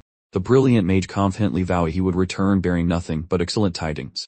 Hilariously, Count Khazar hadn't quite recovered from the ordeal of that monstrously long title, and he too couldn't resist poking fun at Thurn for it. The setting abruptly shifted to the opulent Turaman estate, where, of all things, an orange goblin in a waistcoat absolutely refused Chris entry to the Grand Manor. It turned out that young Lord Alois, apparently suffering from a severe case of pettiness, had personally issued a decree specifically barring Chris from stepping foot inside. Deploying his sharp wit, the young master subtly probed, wondering if he was being politely, or perhaps not so politely, told to simply bunk somewhere else in the capital. The poor goblin, clearly intimidated, stammered out a reluctant affirmative, practically shrinking on the spot. While Chris' loyal attendants immediately surged forward to defend his honor, he calmly waved them off, preferring to maintain his verbal onslaught. He smoothly inquired about who exactly would be footing the bill for his accommodation, to which his quick-witted servant suggested simply billing the Turaman family. This brilliant proposal was absolute symphony to our boy's calculating ears, and a strong hunch suggested he was about to orchestrate the Turaman family's financial ruin. And true to form, that's precisely what transpired, because our clever protagonist promptly booked himself into the most outrageously extravagant hotel imaginable. The bill for their luxurious stay was set to hit a cool 100,000 rupees, and frankly, Chris couldn't have been more gleeful about incinerating someone else's cash. As they were deep in deliberation, pondering their next brilliant move, the luggage trunk abruptly sprang open, and Mary popped out, a truly dreadful surprise. Chris was absolutely floored by this unexpected development, genuinely questioning what bizarre affliction had possessed her this time. Turns out, she'd stowed herself away in his luggage, a self-proclaimed act of incredibly loyal maid service. Chris' irritation was palpable, just as, completely out of nowhere, Alois, the third prince himself, unleashed an indignant roar, furious about the enormous hotel bill Chris had just slapped him with. Our protagonist, completely unfazed, treated Alois like a mere punchline, utterly disregarding the fact that the prince was supposedly this year's bounty hunt superstar. Naturally, Chris wasn't content with just any run-off, but in, so he deliberately selected the most opulent, sprawling estate he could possibly imagine. Chris then thoroughly mocked Alois for his obvious fury, especially since it was the prince himself who had issued such an utterly ridiculous decree. Alois grew livid. Alois releases a monster, prepared to scrap immediately. That critter is basically a Turaman type free, boasting some weird wizard powers, unlike normal pet training. This shady method uses spooky sorcery to bully animals into submission. Specific vibes are forced into the beastly mind, plus that ritual feels messy, taking ages to learn correctly. Anyway, Chris ignores the drama since he loves punching tigers, so he tells Mary to grab their special anti-pet gear for this ugly pussycat. Reacting fast, the guy grabs a sturdy wooden pole, basically daring the royal brat to catch these hands. The fuming noble sets his scary pet loose on the hero. Honestly, stopping that jump was impressive, requiring massive guts to stay planted in place. The brute truly shoves our protagonist to the side, which leads him to mock the guy for cheating with friends. He sets a rule, saying if he wins, he joins the bounty hunt as a guard instead of a carriage driver. The prince feels occupied with his mental breakdown. He hops on the beast, hoping to flatten the man instantly. The monster completely trashes the floor when it lands. Yet the target is gone like a ghost. That dude appears right at his back, moving like a stealthy shadow to smack the prince silly with his enchanted firewood. Following a hefty serving of those painful whacks, the royal kid becomes much saltier now. But suddenly, as the dog tries to rush him, it notices something weird. It retreats because Chris radiates a terrifying aura of pure doom, making it run off crying like a tiny puppy. The confused prince, feeling totally embarrassed, has zero clue. Hilariously, the guy just used a fake magic trick to prank the animal, knowing it works on dumb brains. That royal snob wouldn't quit, so he summons another monster instead. Now he brings out a big pony.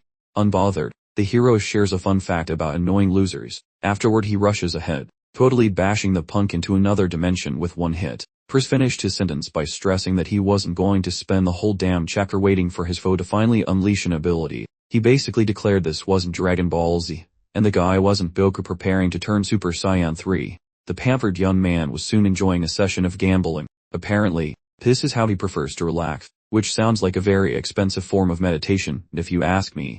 The rascal just wanted to have fun, and live up to his reputation. Mary, bless her heart, was perfectly fine with him doing whatever mischief came to mind, provided he abstains from drinking. The unfortunate soul must settle for ginger ale instead of proper booze, a challenge that might be harder than the battle he recently endured. The Tyreman household staff are completely confused, having been ordered by Arlos to keep a close watch on this particular individual. Chur then turned around to extend an invitation for them to join in on the game. After all, he completely thrashed their employer, meaning there was zero chance Arlos would be waking up until tomorrow morning. The suggestion was appealing, but the servants remained loyal to Arlos, and respectfully turned him down. However, what actually ended up happening was this character passing out completely after overindulging. He was so far gone that even the servants figured they didn't need to babysit him anymore. They simply decided to file their report and sign off for the rest of the day. The amusing part about this situation is that this had been his plan all along. Paris easily outsmarted the servants and speculated on whether they were finally going to move along. He gathered his belongings and explicitly ordered Mary not to tag along, which, as you might predict, was an incredibly difficult request for the devoted maid to accept. Also, regarding that aphrodisiac from earlier, she continues to believe he intends to use it himself rather than giving it to his father. Mary felt embarrassed for him, assuming he was leaving to enjoy some time with the local women. Pris was completely bewildered by her lack of restraint, since she apparently operates on a singular thought dimension.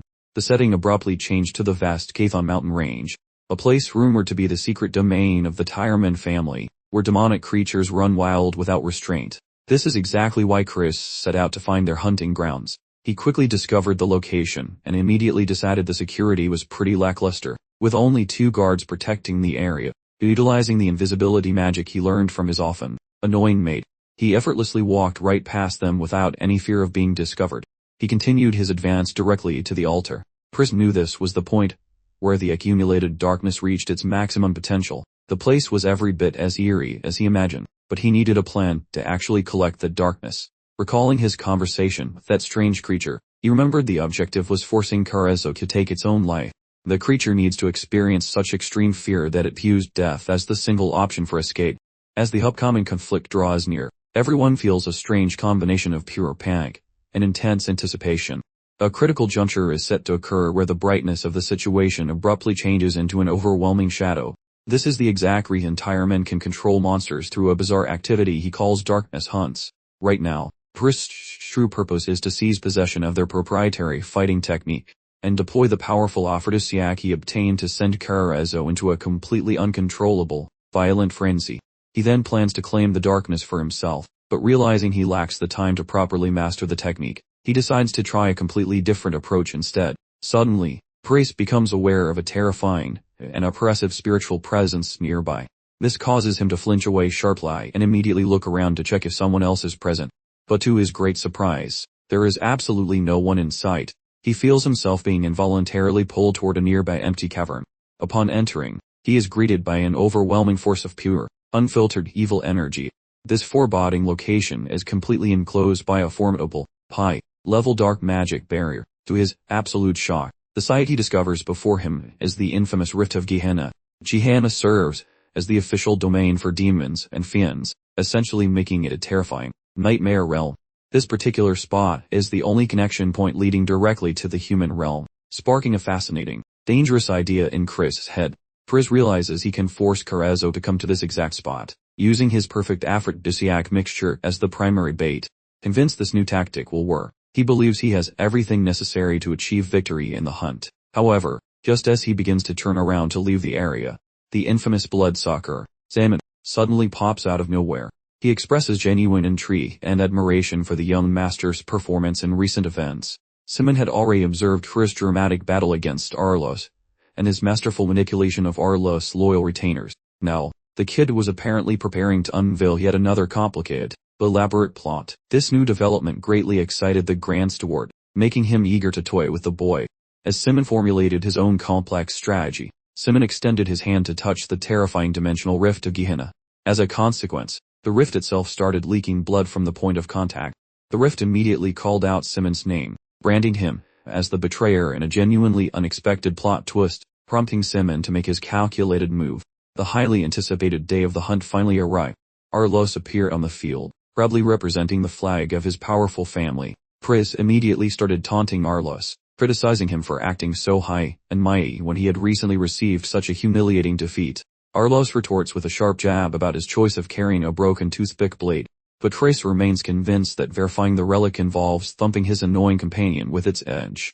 The verbal sparring halts as the royal brat commands his lackeys to bait the beast toward the shrine, dragging scholars along. During the chaos, our protagonist keeps a suspicious eye on the sneaky winged rodent that observes their moves. He gleefully agrees to help the entitled noble, strolling to the stone table to lounge, while others were.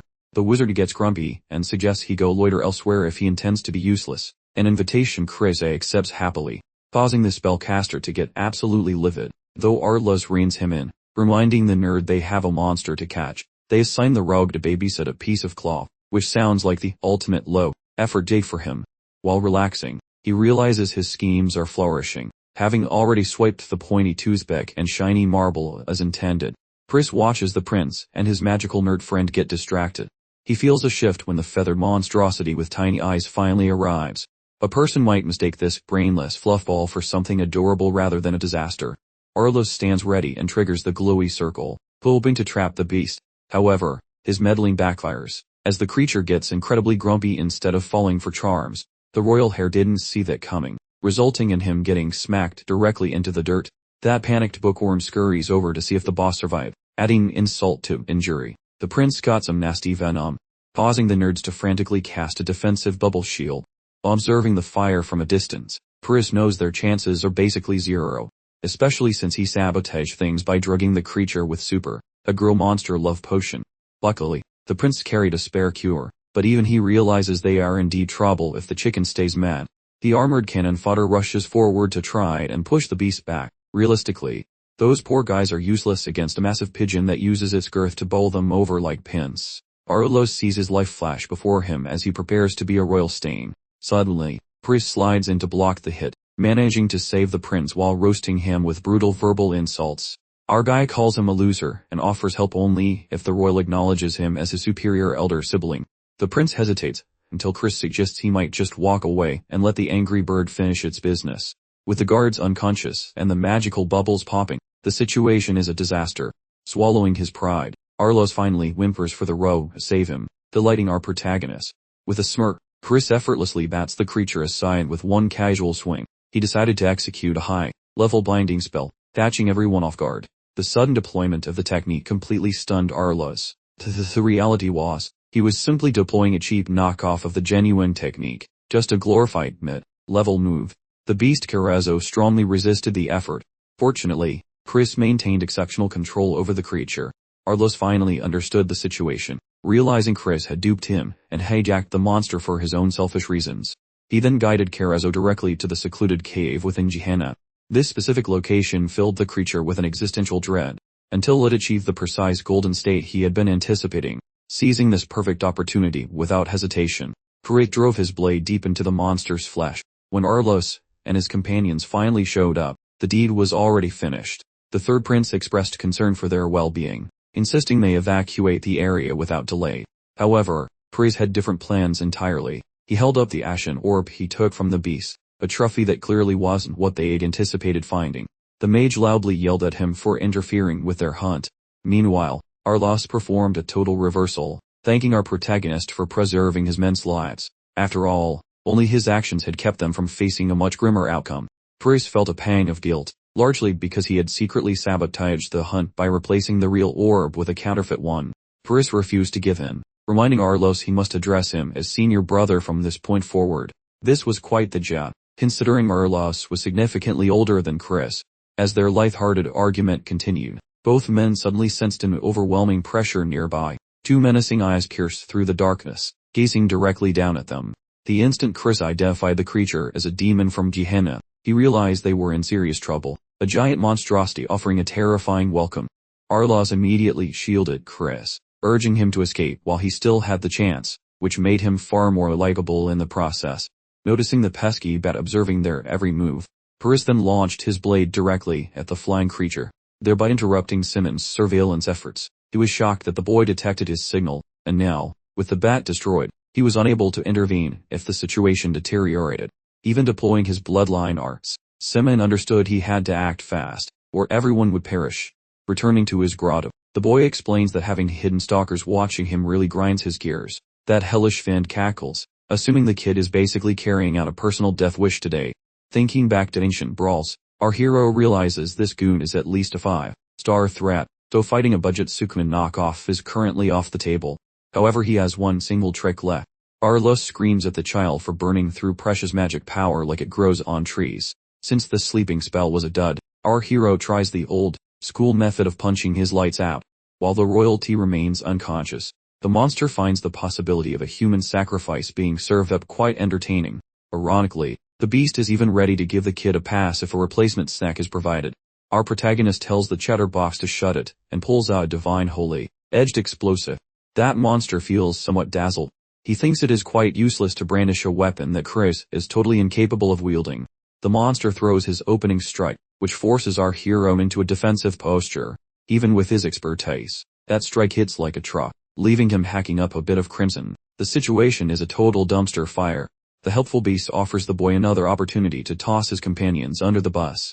But our hero is a born savage who prefers to launch a glob of spit at the monster. It basically serves as the most effective non-verbal middle finger in history. Chris breaks loose and decides to finally put that dark ebony loot to some good use, splashing some shiny yellow paint on his metal toothpick. That hellish resident from Gehenna feels bewildered, because a shadow-born entity is suddenly wielding brilliant solar energy. The boy feels delighted seeing that scary monster trembling like a leaf in the wind. The demon charges up a massive blast intended to annihilate Chris from the face of the earth. Reacting to the threat, the young man whips his luminous metal toothpick through that shadowy orb to dice up the monster. Even after using that power, Chris understands that his mortal shell is not quite ready for the big leagues. He immediately takes a spontaneous nap, remembering the special combat technique he mastered during his former existence, the Dead Sea Flash, which is the specific technique he just performed. This skill was actually modeled after a solitary beam of sunshine floating over the Dead Sea Ocean.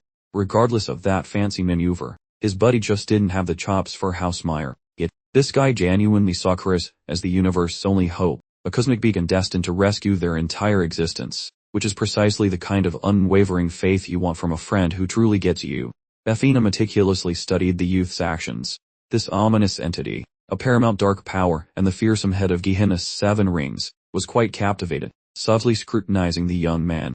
At the venerable family domain, our hero, after a dramatic 48-hour nap, ultimately roused himself from his deep, blissful unconsciousness.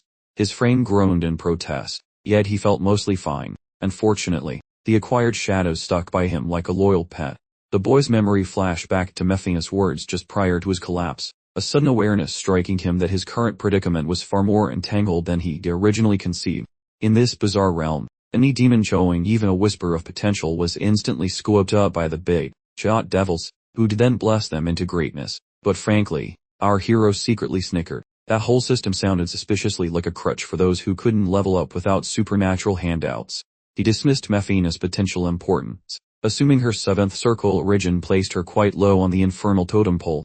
Regardless, Count Tearman, a gentleman of undeniable charm whose physique utterly overshadowed his lackluster hair, graciously appeared to extend personal salutations to the lad.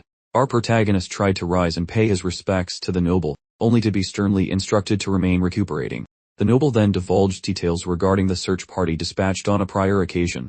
Their deep dive unearthed an outside magic wielder's manipulation, though by some cosmic stroke of luck, the monster received an urgent recall notice just when things got dicey. Nonetheless, their survival from complete obliteration in that critical instant was nothing short of miraculous. Curiously, Chris noticed the authorities were still clueless about his personal role in vanquishing the Finn, an understandable oversight, given no living soul would ever credit him with such an improbable feat.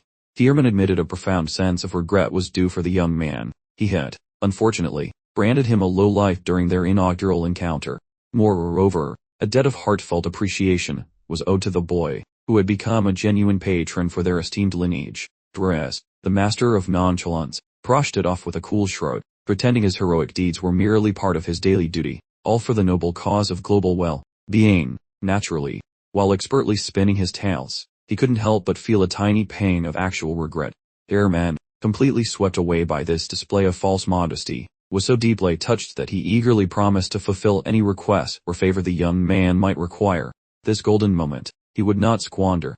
The boy, with an audacity that truly sparkled, asked Lord Terman to mend fences with the Khazar family, a plea that was utterly jaw-dropping. It would simply be more beneficial, Chris argued, for the two noble houses to join forces rather than constantly bicker, and he envisioned a grand yet utterly healthy rivalry with the prince, full of potential. While Lord Tearman paused for thought, Dress, like a relentless infomercial, just kept selling his vision. He then reminded the Count how their families had only fallen out thanks to the Central House nefarious puppeteering, hitting them against each other like squabbling siblings. If the branch families ever actually hugged it out and united, it would undoubtedly become a giant headache for the main family. Hence their divide and conquer playbook. Lord Tearman, however, couldn't help but suspect the boy was subtly advocating for a full-blown insurrection against the primary family, a rather bold, and frankly quite terrifying, proposition from such a young fellow. Chris, without missing a beat, swiftly scoffed at the idea of outright rebellion, clarifying they merely needed to stop acting like hapless game pieces in someone else's grand, strategic board game. Lord Tearman, deeply impressed by the boy's surprisingly shrewd insights, found himself quite fond of Chris, while Chris, in turn, silently pondered if his elaborate scheme would actually pay off. Ultimately relenting, the Count pledged to reach out to his rival, Count Khazar, hoping for a truce. His meticulous machinations were, apparently, unfolding flawlessly. Chris, ever the ambitious strategist, planned to gather even more formidable allies, ultimately aiming to bravely challenge the fabled Age of Ruin with a truly unstoppable coalition. Lord Tearman actually bops his son for going completely silent right when the drama was peaking.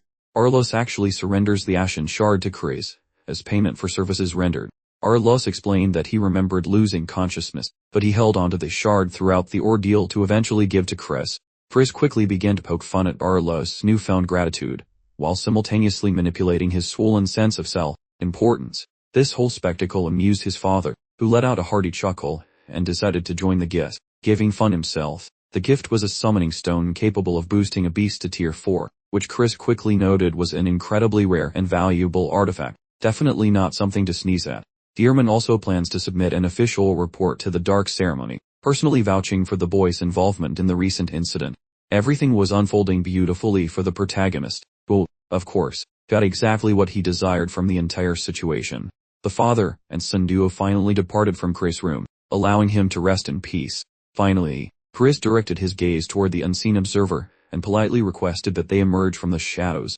Cinnamon, a bloodsucker, gleefully revealed himself, genuinely stunned that the young boy had detected him when Lord Tearman had completely missed it. The chief steward of the Dark Mage clan, a high-ranking official for Lord Noga, admitted he'd been hoping for a moment to exchange pleasantries with Chris. Chris suddenly had a terrifying realization. This particular gentleman was actually the leader of the infamous Blood Shadow Corps. Perhaps now is a good time to provide some context regarding this so-called Blood Shadow Corps. This organization consists of completely insane individuals dedicated to slaughter and terror, operating without regard for consequences, and indiscriminately attacking both the Empire and the Light faction. Their leader, Star Demon, who somehow managed to crack the 9-star level during the Age of Ruin, became the formidable 10th Demon King in a show of pure power. This very individual, it turns out, was responsible for all those inconvenient brushes with mortality they recently endured. As for Simon, he just happens to be the legitimate blood son of that very Demon King. Simon made it known that he was genuinely impressed with the young master's abilities up to this point. He also let slip that he knew Chris had eliminated a demon single-handedly, which was a startling revelation, especially since Chris had been certain he'd taken out all surveillance measures. Chris attempted to play dumb, but the incredibly sharp steward was clearly not in the mood for games or prevarication. Simon recalled inspecting the scene where the demon had vanished, noting that absolutely no trace remained. This observation proved reverse summoning was not involved. Therefore, Chris himself must have delivered the killing blow, leaving only the question of precisely how he pulled it off. Simon pressed him for details on how he managed to eradicate the demon from existence, and also flatly stated he would be reporting their entire conversation to his master. Chris retorted sharply, stating he had no intention of revealing his ultimate trump card, reminding the bloodsucker that he wouldn't share his secrets simply because the elder clan head commanded it. Upon seeing this defiant side of Chris, Simon concluded that the boy was very much like a predatory beast that keeps its sharpest claws hidden until the final moment. Now Simon found the boy even more amusing, especially since Chris had just successfully caught him with a very pointed question. The problem was that there's no visible difference between complete erasure and reverse summoning, which explained why Tearman had been fooled by the scene. However, Simon was absolutely convinced it was full erasure, despite the ambiguity, prompting Chris to wonder how he could possibly be so certain. Chris then finally delivered the decisive and shocking blow against his verbal adversary. exposing the juicy secret that Simon actually invited the nasty devil for tea. He toyed with snitching to Lord Noga about the chaos, especially since several fancy families almost met their makers during that little oopsie. Trapped like a rat, Simon owns his massive blunder. However, Pris stays quiet to keep the head butler under his thumb, preferring a lifetime of favors over immediate justice. That thirsty vampire points out their bargain, writing with a smirk about his supposed charitable kindness toward the poor guy. Poof, he disappears while wishing for a future encounter. Despite the exit, Pris knows this weirdo remains a wild card during the upcoming catastrophic apocalypse scenario. Essentially, he needs to play nice to ensure he can manipulate the gloomy destiny waiting just around the corner. Honestly, watching our boy calculate every move to rake his own future is hilarious, as he never makes a clumsy mistake. Mary finally packed the bags for her return trip to the family mansion. It shocks him when the royal blonde pops up, wondering if they are actually hitting the road. Acting like the name police, Pris insists he stick to the specific nickname provided earlier, notwithstanding the fact that he was born 2 summers after the royal heir. Regardless, the guy showed up specifically to drop some cautionary wisdom. Recalling that his pal called them kin, he feels obligated to spill the beans on some secret gossip. Aloy suggests he watch out for Loin's dirty traps, because that jerk was the loudest hater against him entering the ritual as a scrubby 2-star wizard. Plus, the head household owns the top-tier potions, deepest combat moves, and he even got some demonic high vibes recently. To put it bluntly, our hero gets completely flattened by those thugs unless he remains extremely cautious. Yet our cocky prodigy decides to flip the script and caution the blonde prince instead, demanding that the guy skips the next ritual if he values his physical health. This makes the prince super grumpy, because he assumes this brat wants to keep all the spooky magic toys. Additionally, Pris vows to absolutely flatten any clown who tries to face him during the upcoming shadowy tournament. That wraps up their chat, and he signals the maid that it is time to bounce, essentially echoing that specific heads up for his friend one more time. Finally reaching the opulent manor belonging to the Khazar clan, Thurn feels stunned that his sibling vanished to train immediately, seemingly wanting 0 visitors until the big spooky ritual begins. The younger sibling finishes the encounter by sprinting to catch his disappearing relative, hilariously continuing to use that ridiculously lengthy and formal name. He desires a scrap to make sure that old vow stays intact. Meanwhile, the protagonist actually feels proud seeing his kin grind all the way up to mid-tier 2-star status. His strong inclination was to politely refuse, prioritizing his demanding training. Like a serious Dimbro, Pris then recalled, with a slight internal groan, that his little brother was also signed up for the spooky dark rite ceremony, a real family affair. He cleverly suggested pushing their planned showdown back until his intense training routine concluded, swearing to them he wouldn't drag his feet on it for another second. Pinky promise. The younger sibling, agreeing to the new terms, left Chris with the distinct feeling that stubbornness ran deep in the family. This unwavering will instantly sparked a memory in Chris, recalling a remarkably obstinate character from his previous, equally dramatic, life. He was just by himself inside his private place. He fully comprehended that a leisurely full month stretched out before the ominous ritual's grand commencement, plenty of time for last-minute cramming. With a determined gulp, he sank his teeth into the mysterious bony orb. He visibly cringed from the truly awful flavor, then gracefully, or not, face planted onto his comfortable mattress. The orb's deep power was much more wild and untamed than he had envisioned. Yet, to his absolute astonishment, he simultaneously detected a faint, hopeful sparkle of pure light power emanating from deep inside the mysterious artifact. He mused if the Karazo creature's sentiments had stained the spherical object, simultaneously deducing why the infernal fans struggled so mightily to assimilate the obsidian globe. However, none of that particular information truly concerned him. His ultimate objective remained total communion with the pure, glorious luminous power. Typically, those brainless fans squandered this precious energy like it grew on trees, but he had absolutely no intention of letting such a vital asset simply vanish into thin air. Finally, he ingested the entire essence deep within his glowing lumen heart, the formidable might entirely reconfiguring his total awareness. Chris' optics then closed, a clear sign that the strange transmutation was finished. Our focus then swiftly changed to the elegant Lady Idaline. Having just taken possession of an official dossier regarding the Ebony Hunt's inquiry, transmitted from her loyal subordinate, Lady Idaline had been closely monitoring Chris, who, against all reasonable odds, somehow endured a rather unpleasant meeting with a demon during the recent hunting expedition. Just a fortnight after Christian's rather ignominious reappearance following the Terramine catastrophe, Thurn charged into his siblings' abode, eager for their scheduled showdown. Upon the junior siblings' grand entrance, He instantly perceived a drastic alteration permeating the sibling's overall spiritual essence. Christian felt utterly tickled that Thern, bless his eager heart, had appeared at dawn, clearly craving an immediate, decisive drubbing. The younger sibling found himself utterly dumbstruck, as Christian's overpowering aura now soared eons above its state merely a fortnight prior. His pledge was unbreakable. Given Thern's profound yearning for a thorough drubbing, Christian would fulfill that request as if it were his own royal decree. However, their clash was contingent upon Thern's solemn promise to forsake the looming sacred dark ritual should he suffer defeat. A rather clever stipulation. This particular rite represents a truly savage contest. Fragile individuals simply had no business participating in this ordeal. Seething from the accusation of being utterly punny, Thern instantly unsheathed his polished steel. Since his younger sibling was completely oblivious to his older brother's acts of kindness, Christian figured the best way to impart wisdom was to repeatedly smash the concept directly into his skull. Thern, overflowing with misplaced confidence, eagerly rushed into the fight, only to get absolutely pulverized, resulting in him being confined completely to his bed. The physicians stated he needed to remain stationary for a solid 2 weeks, which successfully eliminated him from contention for the sacred ritual this year. Christian asked their father for a little privacy so he could have a word with Thern. The Count, sensing the need for a sibling discussion, left them completely alone. Thern, despite having begged for the challenge, was currently sulking dramatically like a toddler in time. He demanded to know why his elder brother seemed so determined to hinder his development. He believed Christian had nothing but contempt for his hard-earned achievements. Thern felt Christian had completely crossed a boundary by intentionally injuring him so badly that he couldn't attend the sacred ritual. Christian realized Thern was about to burst into tears, so he immediately clarified that they had completely different priorities. He was only being so rough in an attempt to rapidly increase Thern's overall capabilities. Thern participating this year would be a terrible mistake, costing him his only shot at pure dark energy, so Christian had to be rough and decisive given how stubborn his little brother was.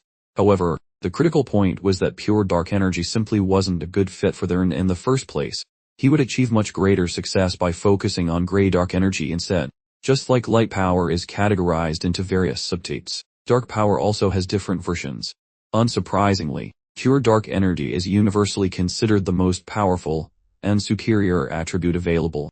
Just beneath it lies gray dark energy, specifically tailored for developing highly effective curse magic. Thern should have figured out he's more skilled at curse magic than swordplay, but Christian, unable to admit he'd seen the future where Thern became a powerful sorcerer, needed a believable cover story. He simply claimed that by fighting at full strength himself, he could discern Thern's magical preference during their match.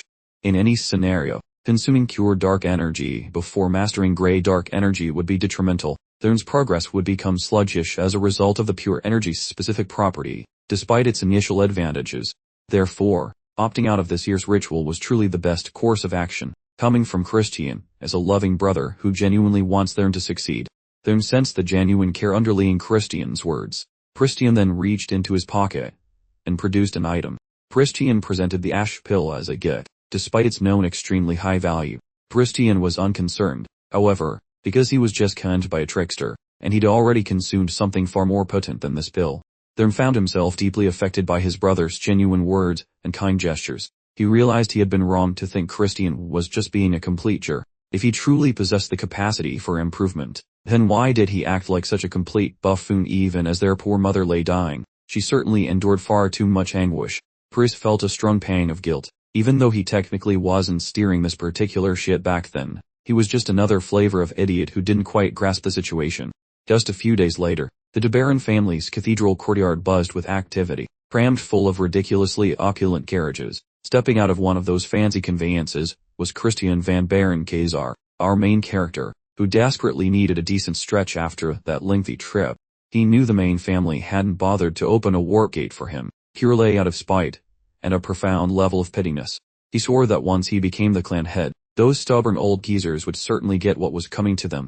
Now that they had reached their destination, Mary was free to go out, already fantasizing about a lovely date for just the two of them. Feeling her non-existent banshee heart flutter, Christian was required to bring Mary because of their binding pact, especially since the main family rules limited companions to only one per person. The moment he exited the carriage, Christian instantly became the quiet, unspoken focus of attention for everyone nearby. Mary praised his widespread notoriety, but somehow her compliments always seemed to sound exactly like insults. All the other dark right candidates were stunned when Christian The supposedly useless idiot of Khazar received a personal welcome from the head butler himself. Simon looked him over from top to bottom, finding himself pleasantly surprised by Christian's remarkable growth over such a short period. The vampiric servant declared he had come down to the courtyard on specific orders from the elder clan head personally. His master wished to personally meet the young Find he had heard so much about in recent times.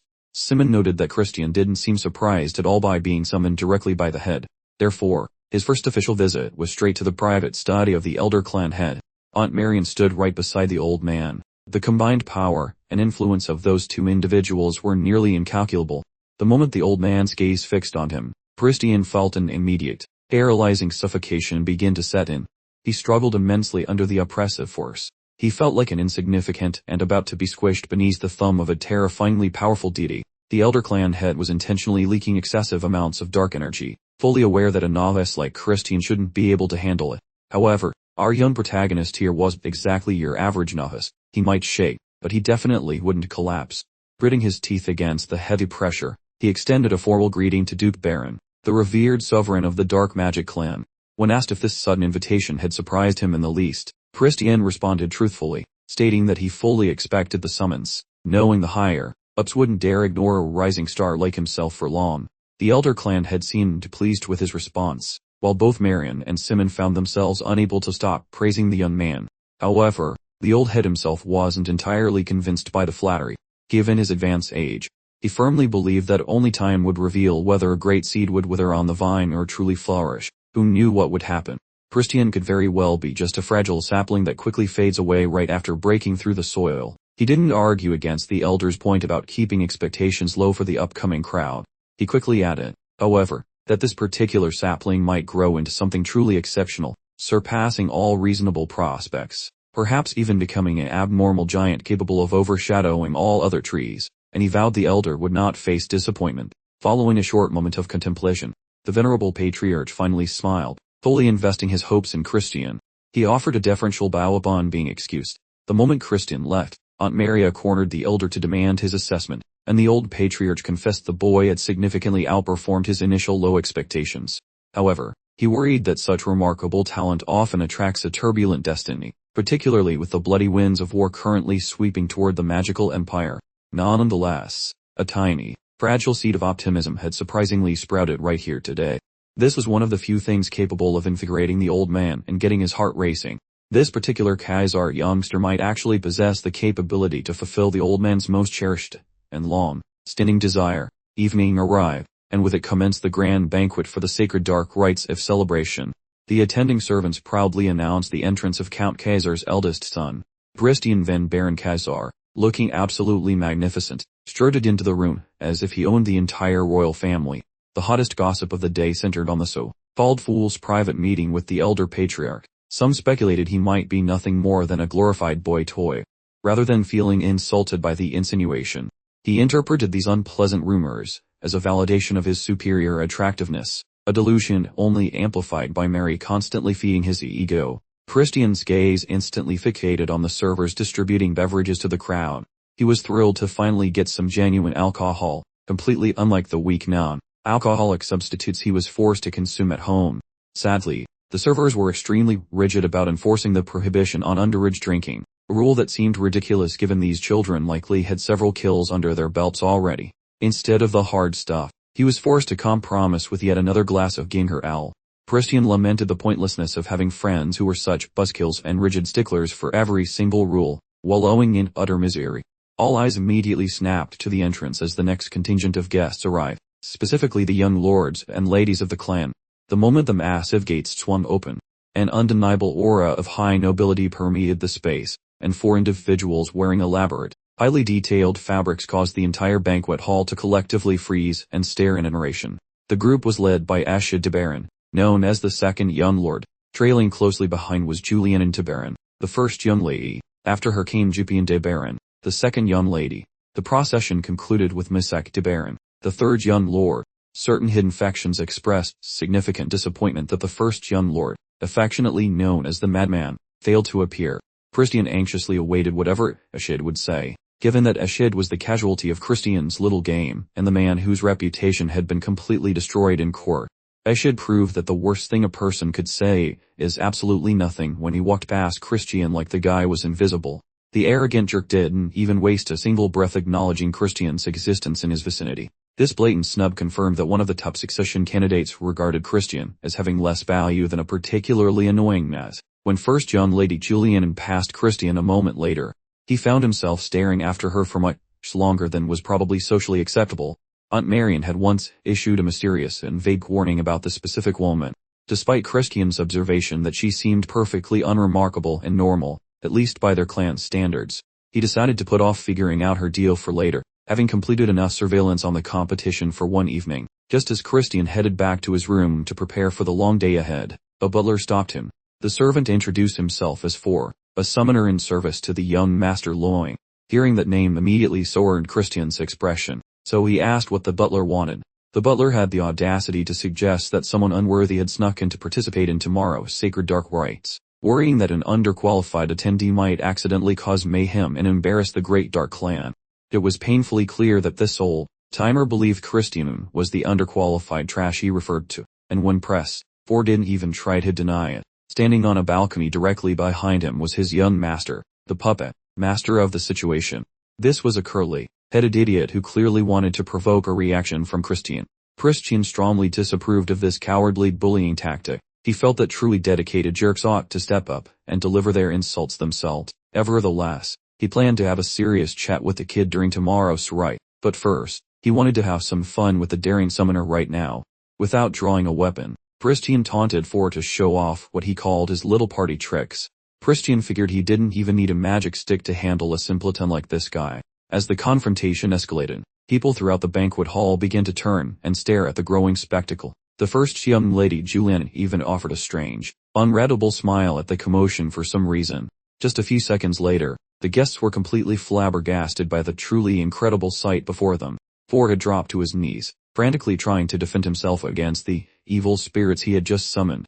Meanwhile, Christian was completely relaxed, casually sitting on one of the spirits while two others waited nearby as his attentive personal servants. Everyone was speechless. They had never witnessed anything remotely like this before. Had started the battle by summoning his dark entities without giving Christian any prior warning. Instead of tearing their intended target apart, the spirits immediately turned on their own summoner with a simple gesture from Christian. Christian seized control so quickly that it looked like he was using some kind of supernatural cheat code. He even sensed young Master Loin trying to interfere with his control, but it was just a minor, insignificant disturbance. The curly-headed fool looked like he was about to spontaneously combust from sheer mortification, which was not exactly proper behavior for a direct heir to the clan. That idiot really should have just challenged him directly to resolve their silly dispute immediately. In typical fashion, Loin shamelessly insisted the entire attack was completely unrelated to him. Not even a simpleton would buy that ridiculous lie, especially when his servant lay battered on the floor, clearly begging his young master for help. Christian, thoroughly fed up with this pointless carrot, decided to pack up and simply leave the area. He figured he would run into these slobs during the sacred dark rite, and he would ensure that cowardly little brat learned some manners tomorrow. The day of the highly anticipated sacred dark rite had finally arrived. The hopeful candidates had assembled in one location, and everyone felt anxious. Will Chris actually be accepted, considering he looked completely uninterested in attending and desperately needed sleep? Alois Tyraman was among the candidates. Despite receiving a warning not to come, he was quite headstrong, though it was understandable, as attending the sacred dark rite was an honor too great to pass up. At last, the final participant finally arrived. That curly-haired simpleton Loin made his entrance, attempting to swagger around like he was the owner of the premises. Christian was practically itching to knock the arrogant kid down a few pegs immediately. Now that every single candidate had finally gathered, a diminutive man named Sebastian, the vice butler for the mansion, welcomed everyone. He would serve as the guide to the hallowed ground where the ritual would take place. Upon gently tapping the floor with the base of his staff, the varied ground began to crumble, revealing a staircase spiraling endlessly down into a dark void below. No one had expected the trial to be held beneath the ground. In truth, this was merely an illusion creating an artificial space, a fact that only Christian managed to recognize. Sebastian began to silently walk down the stairs, appearing completely at ease, as if on a casual afternoon stroll. The other participants immediately scrambled to follow, terrified of being left behind. After what felt like an infinite descent, they found themselves in an illusory hall designed with infinite recursion. Sebastian continued to lead at a quick pace, forcing the participants following behind him to give it their absolute all. But most of the candidates were already approaching the limits of their physical endurance. The strange underground terrain was truly disorienting. They were forced to scale difficult slopes and navigate twisting, winding paths, causing even Lowen, the presumed frontrunner, to struggle. To make matters worse, Sebastian, the demonic tour guide, looked like he could easily maintain this pace forever. Upping the stakes, he casually mentioned that the pathway would not continue to support those who fell behind. Instantly, two of the participants at the very back fell into nothingness as the path beneath their feet collapsed. The remaining exhausted and fearful family representatives had no time to process exactly what had just happened, as Sebastian abruptly decided to increase his already quick pace significantly. Instead of a casual jog, he launched into a desperate sprint, his short legs pumping with surprising intensity. Moments later, the group of people able to maintain the terrifying pace began to shrink dramatically.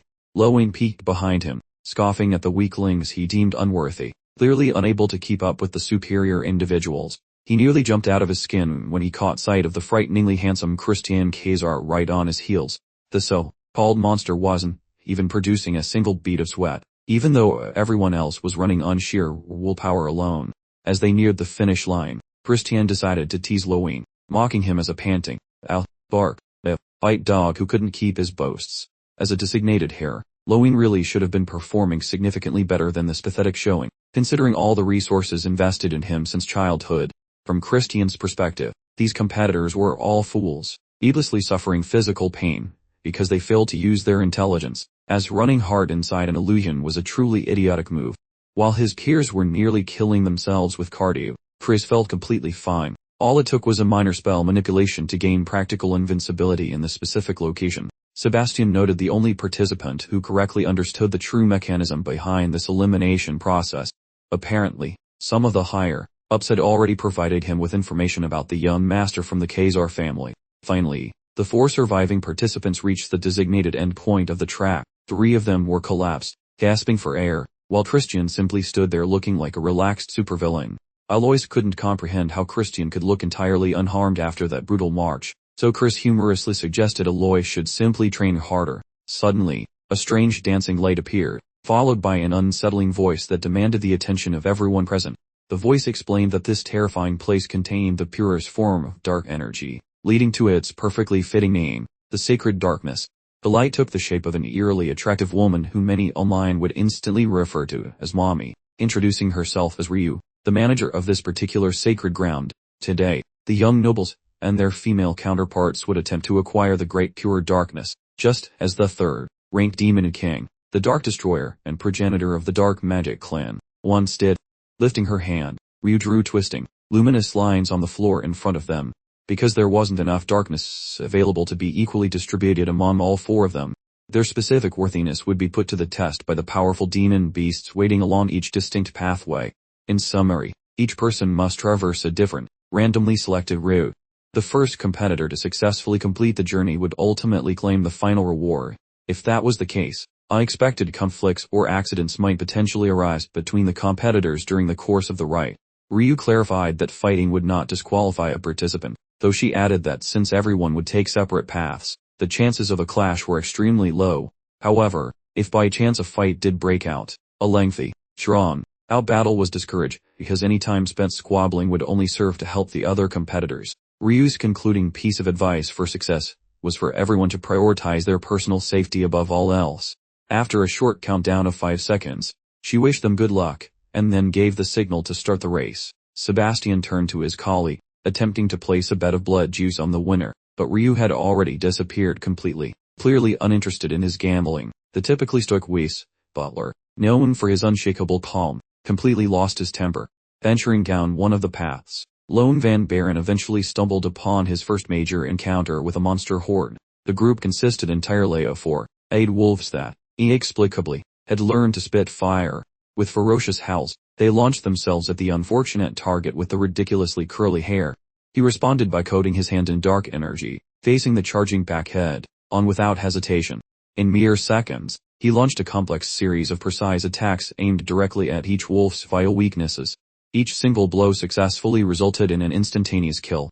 He correctly calculated that these creatures were low-ranking 2-star magic animals at best, little more than cannon fodder against a high-tier 2 star-finned like himself. At the moment, his primary interest was imagining Christian struggling miserably on the path he had chosen. The rules dictated that all paths should be exactly equal in length, and trials for the sake of fairness. However, the curly-headed weirdo had successfully bribed a wizard to stalk Christian's path with much more powerful demon beasts. The bastard of Khazar would surely meet a deadly end, making his tragic demise appear to be a simple accident, since any death during the sacred dark rite was conveniently dismissed as an unavoidable casualty. Luin figured his plan was completely infallible. A few minutes later, Luin finally arrived at the large door of the sacred ground. Noticing that no one else was present, he prematurely started celebrating his victory. He failed to see that Christian was standing near the door, having leisurely waited in the area for quite some time. Christian had been waiting for Luin's notoriously slow arrival, almost reaching the point of total boredom. Luin was deeply confused, since his master plan absolutely should have worked as designed. He accidentally blurted out that Christian's path should have been absolutely swarming with much stronger monsters. Luin truly demonstrated he was nothing more than an incompetent child who couldn't keep his nefarious plot under wraps.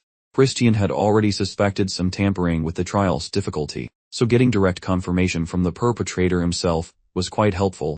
Luin tried to act superior and demanding, as he always did as a main family member, but that act was completely ineffective here. He hypocritically yelled that clashing with competitors during the rite was forbidden, all while charging his fists with dark energy. Intent on playing dirty, he lunged forward, aiming to take Christian out with a wildly swinging haymaker punch. Christian simply leaned backward at the last second, allowing the punch to sail harmlessly past him. With eyes wide open, Christian carefully analyzed the details of Luin's magical combat technique. He quickly deduced that the technique involved exploding powerful magic energy at extremely close range, with the bonus potential to completely break an opponent's joints. Following his initial failed attack, Luin panicked and began wildly flinging random punches at absolutely breakneck speed. He was pushing his attack rate to the extreme, but Christian was a master at dodging like a slippery, agile rodent. Eventually, the bastard of Khazar appeared to let down his defenses, creating the perfect window for Luin's attack. The rookie Luin swallowed the bait hook, and sinker, charging in recklessly, as Christian delighted in mocking him relentlessly. The younger competitor proved ridiculously susceptible to a poorly disguised, fake opening, leading directly to a swift and painful arm grab.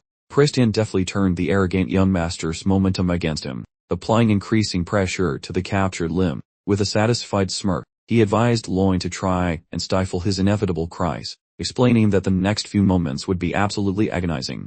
The force on the arm lock escalated dramatically until the disturbing sound of snapping joints echoed loudly, followed immediately by a guttural scream of pain near the hallowed ground.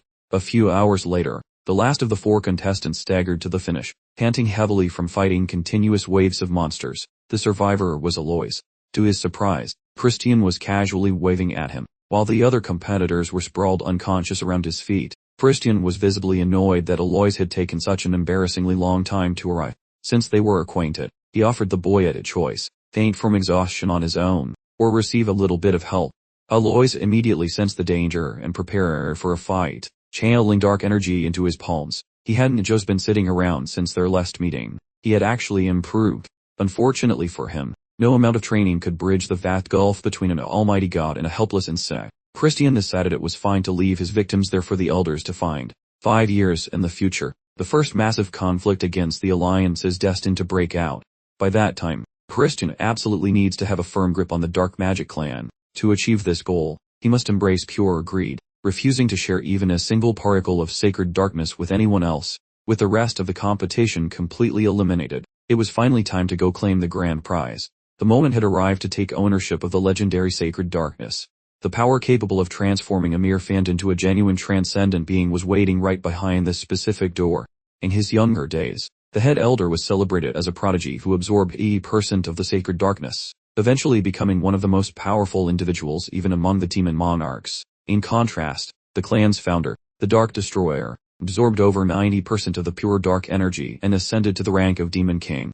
Simple logic suggested that consuming 100% of this substance should propel Christian beyond both of those legends.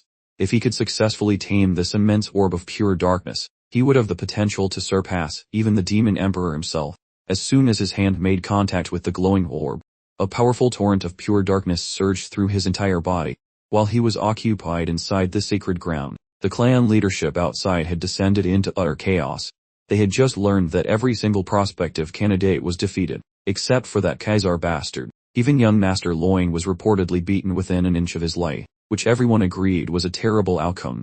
Naturally, the old geezers instantly jumped to conclusions, accusing Christian of using forbidden magic or a banned tool, and demanded a thorough investigation. Before the situation could escalate further, the second young lady, Jubian de Baron, stepped in to voice her opinion. She proposed that the cheating scoundrel couldn't possibly have gained access to the sacred ground anyway, given that he hadn't emerged for 2 full days. It was highly probable that he had already died inside. The clan refused to believe the young man could possibly absorb an endless supply of sacred darkness without suffering consequences, as even the ancient patriarch had hit his personal saturation point in the past. They simply couldn't comprehend a scenario where Christian would surpass the legend.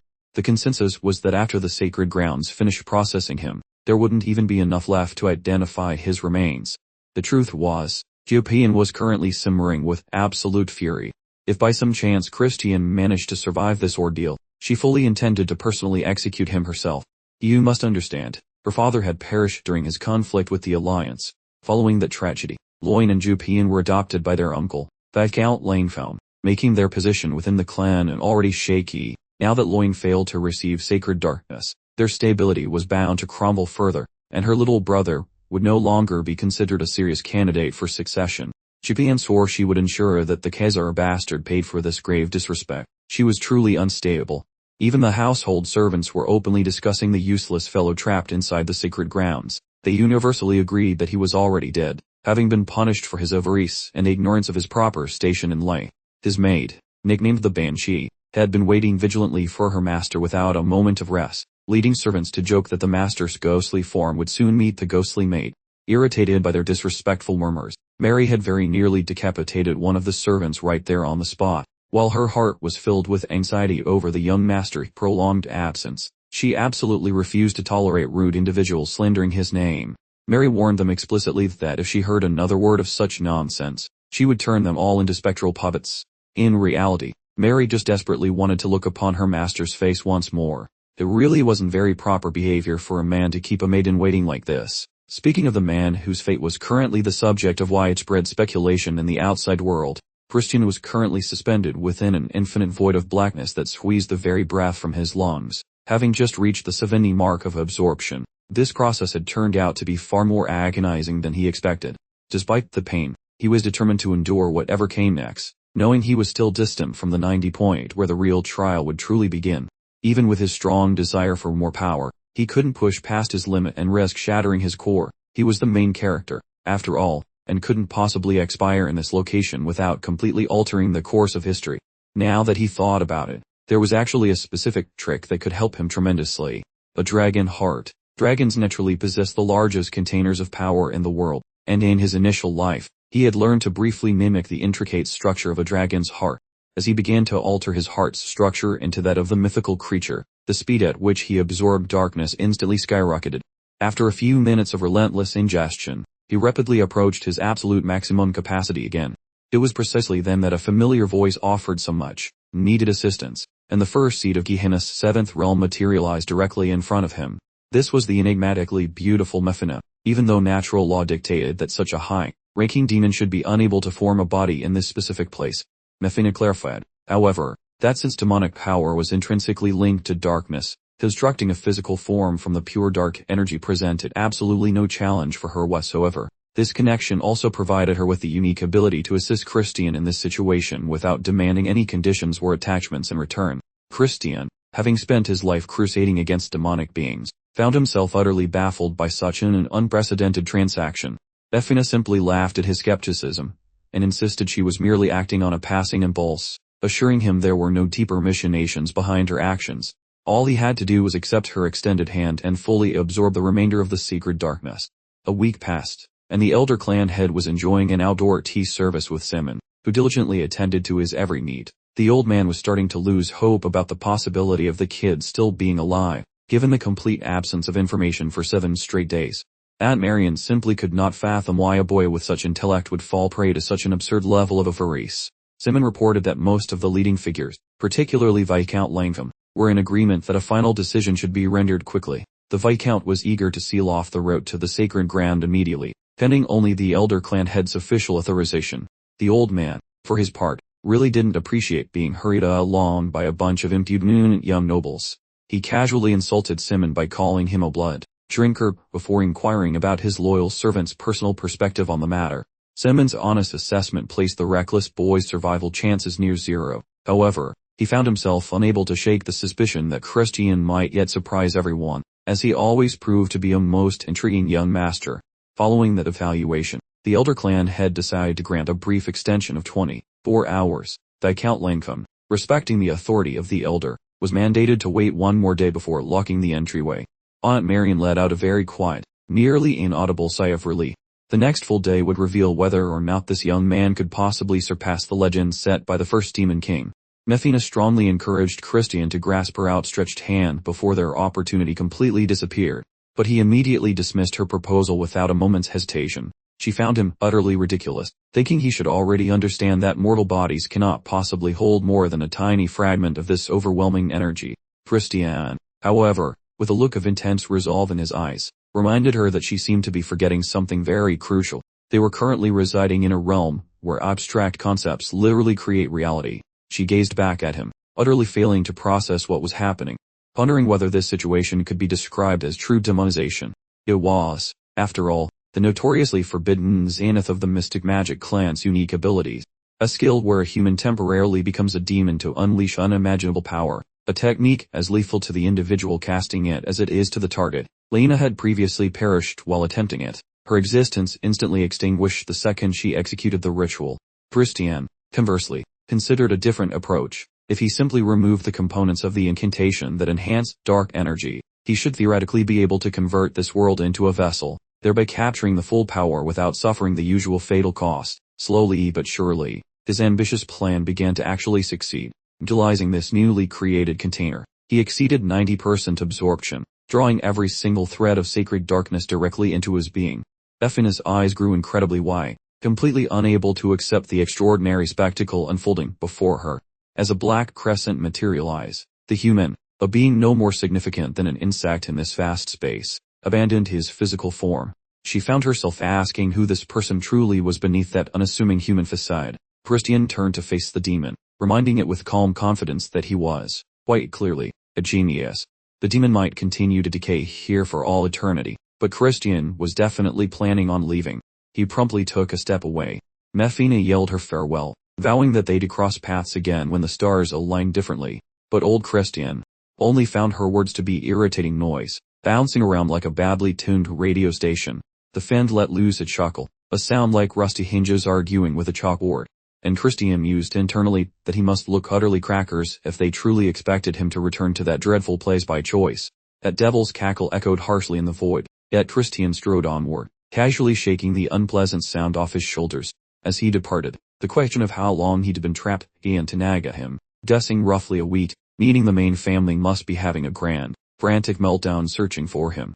A mischievous little grin stretched across his face as a brilliant, prankish thought struck him. Deciding this was the absolute prime moment for some mischief, so he whipped off his disguise before stepping cleanly out of that dreary dimension. Shortly after, he presented himself before the esteemed Lord Viscount Maffield, who was standing right there, and Maffield announced that the young master, Christian, had finally made his reappearance, and all the onlookers instantly reacted with gasps, astonished that the troublesome kid had managed to survive the ordeal.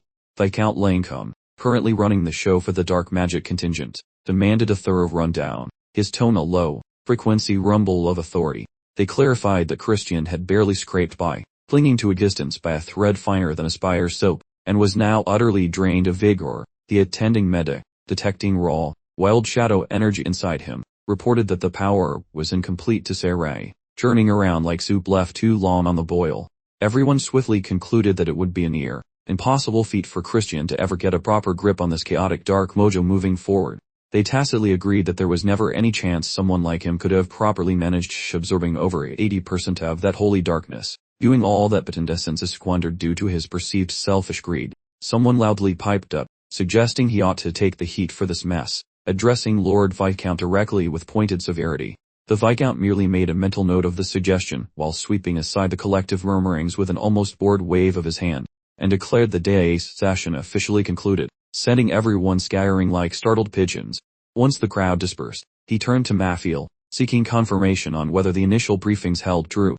Maffield vouched for the reports, adding that he'd witnessed Christian near the healer, and it was painfully obvious something was fundamentally askew within his spiritual core. The Viscount then casually mentioned that Loin, and Maffield readily concurred with the assessment, though the real situation was much deeper. Loin was always intended to be the heir apparent, the necessary disposable piece, the linchpin for their scheme involving the Poison Magic Clan. So their grand scheme to eliminate the Poison Magic Clan along with Chupian was now indefinitely stalled, and the Viscount silently observed that even their own father seemed to be developing an unhealthy interest in young Christian, thus realizing how one small minnow can completely throw off the current of an entire ocean liner. Finally, the Viscount instructed Maffield to escort the young Christian down to the gloomy darkness hall first thing the following morning. With a perfectly straight face, he declared he would publicly announce Christian's impending termination before all the assembled noble retainers tomorrow. The following morning found Christian standing quite calmly in the main hall, hand casually tucked away, thinking about how desperately they were trying to sideline him right now. He surveyed the assembled throng, noting with amusement that they had curled all the significant players, clearly gearing up for a magnificent public performance. Lord Viscount brought up the elephant in the room, demanding of Christian if he possessed even a rudimentary awareness of the blunders he managed to commit during that sacred dark ritual. Christian simply gave a little nod, acting completely unbothered, while the Viscount pressed him to elaborate, practically demanding the details. Christian just shrugged, clarifying that his rivals clearly weren't living up to their magical pedigree, so really, he should have probably hit them a lot harder, but unfortunately, time ran out. Someone else in the chamber piped up, asking with genuine concern if those unfortunate rivals could still manage to use their legs. The Viscount quickly brushed away the interruption and zeroed back in on Christian. He declared Christian's true failure was squandering the Dark Magic Clan's precious assets without producing the satisfactory outcome they had anticipated. Christian merely cocked his head slightly, wondering precisely what sort of finished product they were referring to. The Viscount stated very plainly that the baseline expectation for purity was a minimum of 70%. Christian lifted an eyebrow as he pondered aloud what sort of severe consequences awaited him if he happened to fall short of that 70% requirement. The Viscount explained that Christian would be cut off from all dark magic skills, permanently exiled from the main estate, and completely excluded from ever inheriting the title of Count Kaisar. Christian leaned back, demanding to know precisely how they intended to evaluate his achievements, pointing out that even the clan leader seemed completely baffled about how to quantify it properly. Ash, conveniently positioned nearby, raised his hand and addressed Christian sweetly, referring to him as my dear younger brother. He generously proposed a solution, suggesting that even if Christian's energy core was disorganized, a direct dark energy collision would accurately reveal just how pure his power actually was. Because Lone successfully absorbed 70% of the sacred darkness, defeating him would provide tangible proof that Christian had managed to accomplish something far more significant. Everyone understood this dark energy collision was simply a straightforward, albeit brutal, method to determine which individual's dark power held superior strength. When the amounts of dark energy are identical, the person wielding pure energy effortlessly annihilates their opponent immediately. In any confrontation between energies of comparable grades, the superior purity level inevitably emerges victorious. Plus, it tends to thoroughly demolish the energy core of the person who loses. Christian internally concluded that Esh possessed even more cunning than previously estimated, but nonetheless accepted the proposed challenge. He informed everyone present that if he succeeded in proving his worth right here, the clan leader absolutely had to support his request to undergo the rigorous young lord's examination. Esh readily agreed, adding that a person's origins, whether main family or a lesser branch, were irrelevant, because in the magical empire, strength always holds absolute power. The surrounding audience appeared stunned, beginning to murmur quietly among themselves about the rapidly unfolding events. Esh also made sure to mention that without complete command over his abilities, this particular clash risked doing serious damage to Christian's core. To keep the fight fair, Esh stated he would only utilize beginner 2-star dark energy, acknowledging that the inherent purity discrepancy between them would remain a factor. Moments later, both individuals stood opposite each other, poised and prepared to begin the confrontation. Christian allowed a small smile to appear, as he advised Esh not to restrain himself, suggesting instead that perhaps Esh should concern himself with protecting his own vulnerable energy core. Esh, slightly entertained, decided he was genuinely interested to discover exactly what Christian's dark energy was capable of, and then the match finally began. Both participants immediately launched their dark energy abilities into the fray simultaneously. They pushed and pulled their supernatural forces against one another vigorously. Eshid's eyes widened in disbelief, as he understood Christian was completely deflecting his onslaught without gathering any significant amount of personal energy beforehand. Quickly processing the situation, Esh thought about increasing his power level to use Expert 2, Star Dark Energy instead. He was thoroughly underwhelmed by the display so far, feeling a deep sense of irritation. Esh taunted the young man regarding his initial boasts, questioning whether this paltry performance represented the sum of his capabilities. A nearby individual cautioned Esh that wielding 4 Star Dark Energy might utterly obliterate Christian's very essence. Nevertheless, Christian relentlessly advanced, deploying dark energy attacks with exquisite precision, leaving Esh struggling desperately to maintain parity. Christian nonchalantly admonished Esh once more, advising extreme caution, as any lapse in focus might utterly fracture his personal core. Abruptly, a crimson trickle emerged from Esh's lips, Christian's impacts having found their precise, painful mark. Christian then queried if his recent effort proved insufficient, internally believing his true aim was total obliteration of Esh's central core. Yet, without warning, Esh conceded, admitting Christian's shadowy power now boasted a stunning 90% pure essence. The Lord Viscount's astonishment was plain upon perceiving the 90% figure, those words lingering ponderously within the sudden stillness. Christian, voiced with serene self-assurance, casually remarked that he now possessed the undeniable entitlement to a young lord's designation as well. The Lord Viscount became remarkably quiet, his countenance shifting to one of palpable tension. Profound reflection had already gripped him. Viscount Langfilm, true to his word, presented Christian the opportunity to undertake the aspiring lord's assessment, though no cadet lineage member had before faced this particular ordeal. Assuming the mantle of current clan patriarch, the Viscount declared he would devise Christian's trial, a pronouncement Christian mentally translated as an utterly insurmountable, booby, trapped gauntlet. Furthermore, the Viscount stipulated Christian's aptitudes would undergo evaluation across 2 distinct phases. Initially, he needed to grandly exhibit his innate talent. Subsequently, he would be required to achieve a remarkable feat, one unequivocally befitting a budding young lord. Christian quietly mused over the optimal strategy for showcasing his specific talents. The condition was explicitly laid out. He must attain a 3-star level of power within a scant 3 months. Christian, brimming with the inner conviction of being a certified genius, inwardly chuckled, sensing that achieving such a modest objective might prove no formidable challenge whatsoever. The Viscount expressed palpable eagerness to observe Christian's accomplishments and progress during the upcoming 3 months. Subsequently, the Viscount privately met with Eshid for a significant discussion. He conveyed his profound disappointment directly to Eshid. Eshid sheepishly admitted his grave miscalculation, acknowledging he'd severely misjudged Christian. This oversight also tarnished his personal reputation, prompting both to agree Christian required handling before becoming a major problem. Viscount Langham offered Eshid a measure of reassurance, reminding him why their esteemed lineage consciously shied away from absorbing dark energy exceeding 70% purity. The Viscount elucidated that higher purity dark energy, once assimilated, renders rank progression exponentially more arduous, meaning even a basic 3-star level would require significantly more time for them than for other, less pure practitioners. Eshid then nervously inquired about the ramifications of someone absorbing a hopping 90% of such potent energy. The Viscount calmly noted that Christian's talent, great as it was, could not possibly overcome that particular purity barrier. Meanwhile, Christian was just beginning his meal when Rania burst in, eager to deliver the most recent mansion news. She gushed that tales of his recent spectacular performance had already swept through every nook and cranny of the mansion, openly admitting he made her heart thump like a drum solo and how utterly charismatic she found him, much to Christian's deep, blushing mortification.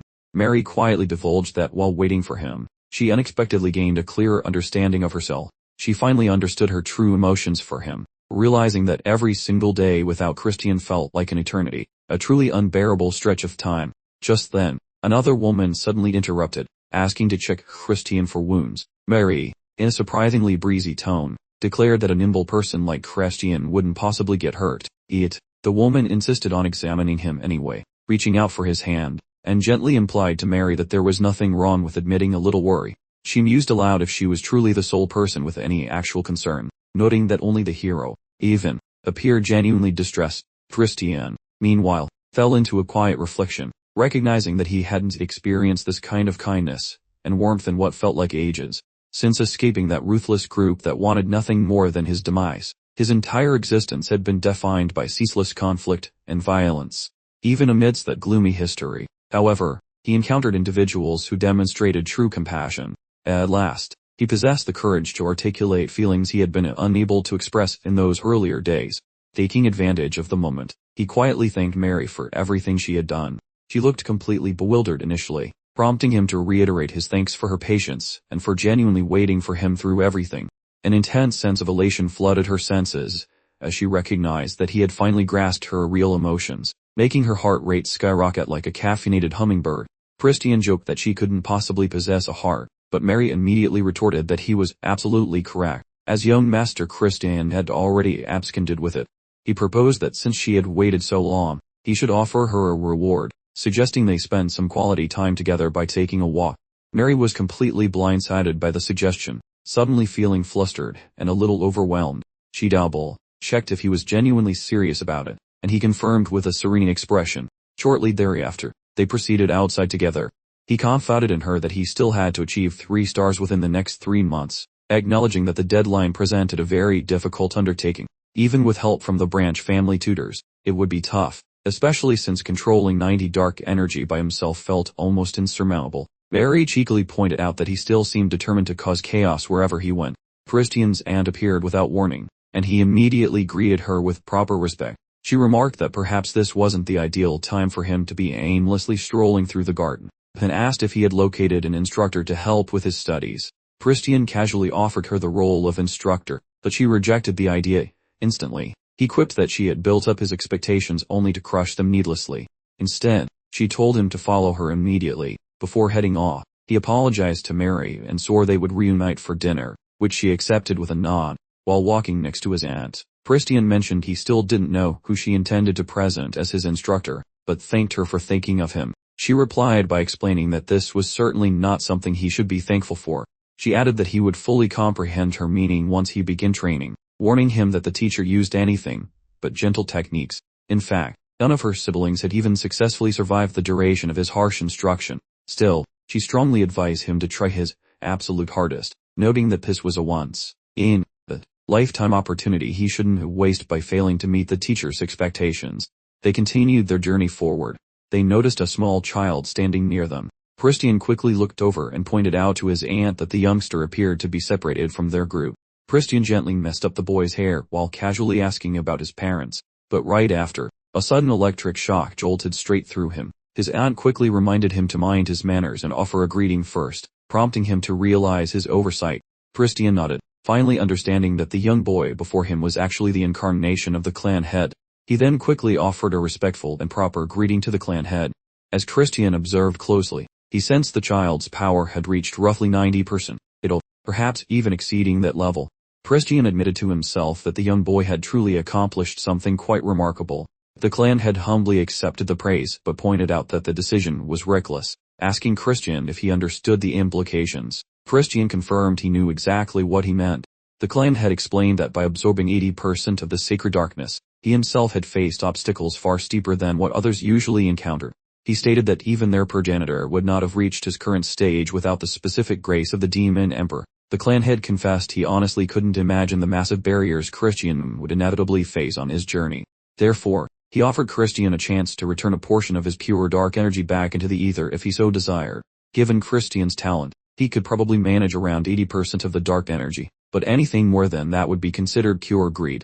Taking a breath, Christian requested to speak candidly, then posed a question that left his aunt utterly shocked. He pointed out that while the Dark Magic Clan did not rival the Mystic Magic Clan or the Undead Magic Clan, known as the Heaven Above the Heavens, they were still widely perceived as the weakest of the 12 noble clans. The clan head, looking curious, wondered if Christian believed there was a specific reason for this popular perception. Christian reflected and shared that while the Dark Magic Clan had flourished more than in past generations, largely due to the clan head's efforts, people still believed they had lost some vital quality they once possessed. Christian concluded there could only be one explanation. The clan simply lacked enough individuals who had reached the absolute stage, which was above 8 stars of power. He quietly considered the grim future where the Demon King of Carnage attacks the Dark Magic Clan, by which point Nordian would already be gone. The clan would then have no 8-star warriors left, leaving only a few 7-star Finns to make them highly vulnerable when that dark day arrived. They, along with the clan's 10-0 soldiers, are destined to clash with the Demon King of Carnage. Yet they will ultimately lose, and be forced into serving him as slaves. This clearly showed how crucial these Star absolute warriors truly war for the clan's survival. The elder clan head definitely had to be concerned about this looming future. The clan head acknowledged that he understood the fear of being crushed under the heavy weight of dark energy and losing all ability to further advance. Even so, he then wondered if Christian felt curious about something else. Christian, determined to hold his ground, reflected on whether his power's sole purpose was to merely strengthen the dark magic clan, or if he would instead overcome these trials and rise above while becoming a being of endless power. The clan head let out a chuckle, praising Christian for his audacious words while hinting he hoped Christian would not come to regret those sentiments later on. Christian experienced a sharp jolt of complete surprise, and in the briefest fraction of an eye blink, he suddenly discovered he was standing deep inside a very dense forest. He discovers right then and there that surviving is the absolute minimum requirement for snagging that coveted pure dark energy. Suddenly, a creepy feeling washes over him, signaling trouble lurking nearby, compelling him to whip his eyes around with laser-like attention to detail. Meanwhile, over in a different, much cozier location, the patriarch and Christian's dear aunt are observing the whole spectacle. The woman immediately grasps that this terribly difficult ordeal has rolled around once more. She sweetly cautions the clan leader, pointing out that tossing a flickering two-star kid into a monster pit containing 4 magical beasts is perhaps a tad reckless. The patriarch fires back with a cheeky grin, wondering aloud if facing a mere single beast wouldn't be an absolute snooze fast for this particular test. On Christian's end, while he is wrestling with his assignment, he spots some movement and ponders if it might just be a common rock lizard lurking about. At the exact same moment, his aunt feels a slight twinge in her chest, wishing deeply she didn't have to witness him enduring such a brutally unfair test. The clan head calmly lectures, explaining that through the sheer, desperate struggle to simply stay alive, Christian will truly encounter the core nature of that pristine dark energy, since understanding its deep secrets only rushes in quickest when a fellow is pushed right to the very precipice of kicking the bucket. His aunt silently offers up a prayer that Christian doesn't have to experience overwhelming agony throughout this rather intense initiation. 10. The head honcho casually checks in with her, inquiring if she remembered to bring along those special treats he enjoys. Out come the delectable sweet she meticulously baked, and she hands the promised goodies right over. His entire face brightens up with pure glee, proclaiming how much he perpetually yearns for sugary delights immediately after channeling that tricky dark energy. Getting comfortable, he settles in to watch some flick, noting internally that viewing anything in complete darkness offers the absolute best viewing pleasure. Now situated comfortably, he positions himself to absorb every single moment of his grandson's rigorous training session unfolding. Concurrently, back within the wild woods, Christian confronts the monstrous adversaries, observing with growing awareness that confronting him aren't just a scaly rock lizard, but also a massive, double-headed bear, thereby plunging him headfirst into the true heart of this trial by fire, making Christian thoroughly irritated as he realizes one good whack here could instantly shatter his tiny bones, so he keeps scrambling. The slimy rock lizard suddenly unleashes a thick, gooey jet of potent, toxic slime. This sudden, nasty spray truly startles the young man, driving home the serious point that even a single, momentary lapse in concentration around here could instantly write his final chapter. Still, he mentally tells himself that ultimately, this whole scenario is just graded practice. Surely the patriarch wouldn't have signed something this impossible without leaving a secret escape route, right? The clan leader picks up on his silent query, duly confirming there is actually no neat little workaround for the sticky predicament he currently finds himself tangled in. Christian processes this discouraging news, wondering if the elder actually expects him to invent a solution, while simultaneously slugging it out with a beastie clearly outweighing him in strength. Nevertheless, Marion gently clarifies that the goal isn't problem solving. You see, the clan head just wants a front row seat to watch Christian get pummeled and tossed about, gauging his reaction to the oncoming discomfort. Christian lets out a very small sigh, finally accepting the brutal reality of the situation laid out before him. He concludes that something this unpleasant will just become one more minor obstacle he effortlessly conquers along the way. During the ensuing massive rumble between the reptile and that hulking grizzly, Christian, noting the utterly wild pace, was absolutely stunned. Still, he surmised there had to be some clever way to defeat them. The bear soon rumbled his way. Simultaneously, the clan leader and Marion stood observing from afar. The clan chief mused Christian certainly possessed talent, noting his movements seemed distinct from everyone else. Marion nodded in accord, yet humorously highlighted he was still quite youthful. Returning to the fray, Christian skillfully body-slammed the bear, then stood triumphantly atop its furry form. Witnessing this, both the clan leader and his aunt simply froze in utter shock. The clan chief, burning with curiosity, inquired how he'd subdued the creature. Christian clarified this bear had immense strength and defense, despite a direct attack. Its swiftness and poor magic resistance were its true weaknesses. Oddly enough, he then casually added, seized the opportunity instantly, injecting potent dark magic directly into its heart at that very second. Ash then glanced at the clan leader, pondering if it was truly the legendary Dark Death technique, a signature tactic the master frequently employed. Moments later, Christian squared up with the intimidating rock lizard, simultaneously noting one more troublesome creature remained, the scaled beast charge. But Christian delivered a swift, sharp strike. The monster relentlessly spewed toxic venom, and Christian, with impressive speed, grasped that this rock lizard possessed 3 stunning tickers. Unless all were simultaneously sought, it would simply keep reviving, like a bad meme. Pondering quickly, he mused if a new strategy was due. He then advanced upon the lizard, aiming for its heart. He then, with surprising ease, pulverized it. Ashid, thoroughly impressed, realized it was a dark death technique, so he swiftly turned to the clan leader for confirmation. The clan leader, sight obstructed, merely told him to move. He then asked Marion if she taught Christian this trick. She, with calm composure, denied it. The chief observer of such a formidable technique wasn't easily learned overnight anyway. Besh then joked there seemed little point studying dark magic now. Nevertheless, the clan leader promptly cut him short, stating the task was completed. Christian soon arrived before the seated clan leader. The chief declared Christian's display utterly surpassed all expectations, commending his excellent work. Christian, meanwhile, was quite winded. Confessed that he had managed the whole thing entirely solo. Squinting menacingly, the clan leader cautioned him about becoming too cocky, then declared that the genuine, proper curriculum for dark arts was about to commence. A quick flick of his wrist indicated that the other two should vacate the premises immediately. Catching the vibe, they discreetly vanished, leaving Christian in the room with only the clan leader for company. Just prior to launching into the magical curriculum, the clan head pivoted to face him, demanding to know Christian's personal definition of true magic. Christian pondered, then answered that it was simply taking command of your enemies by utilizing flawless darkness. The clan leader immediately countered, demanding to know the actual definition of this called perfect darkness. And just like that, Christian was left speechless, completely unable to provide a satisfactory explanation. The clan head studied him in silence for a moment, then signaled for Christian to direct all his focus toward the task at hand. He clarified that all true darkness remains concealed until the seal is finally shattered, and that relentless forward progress, one small step at a time, is absolutely required.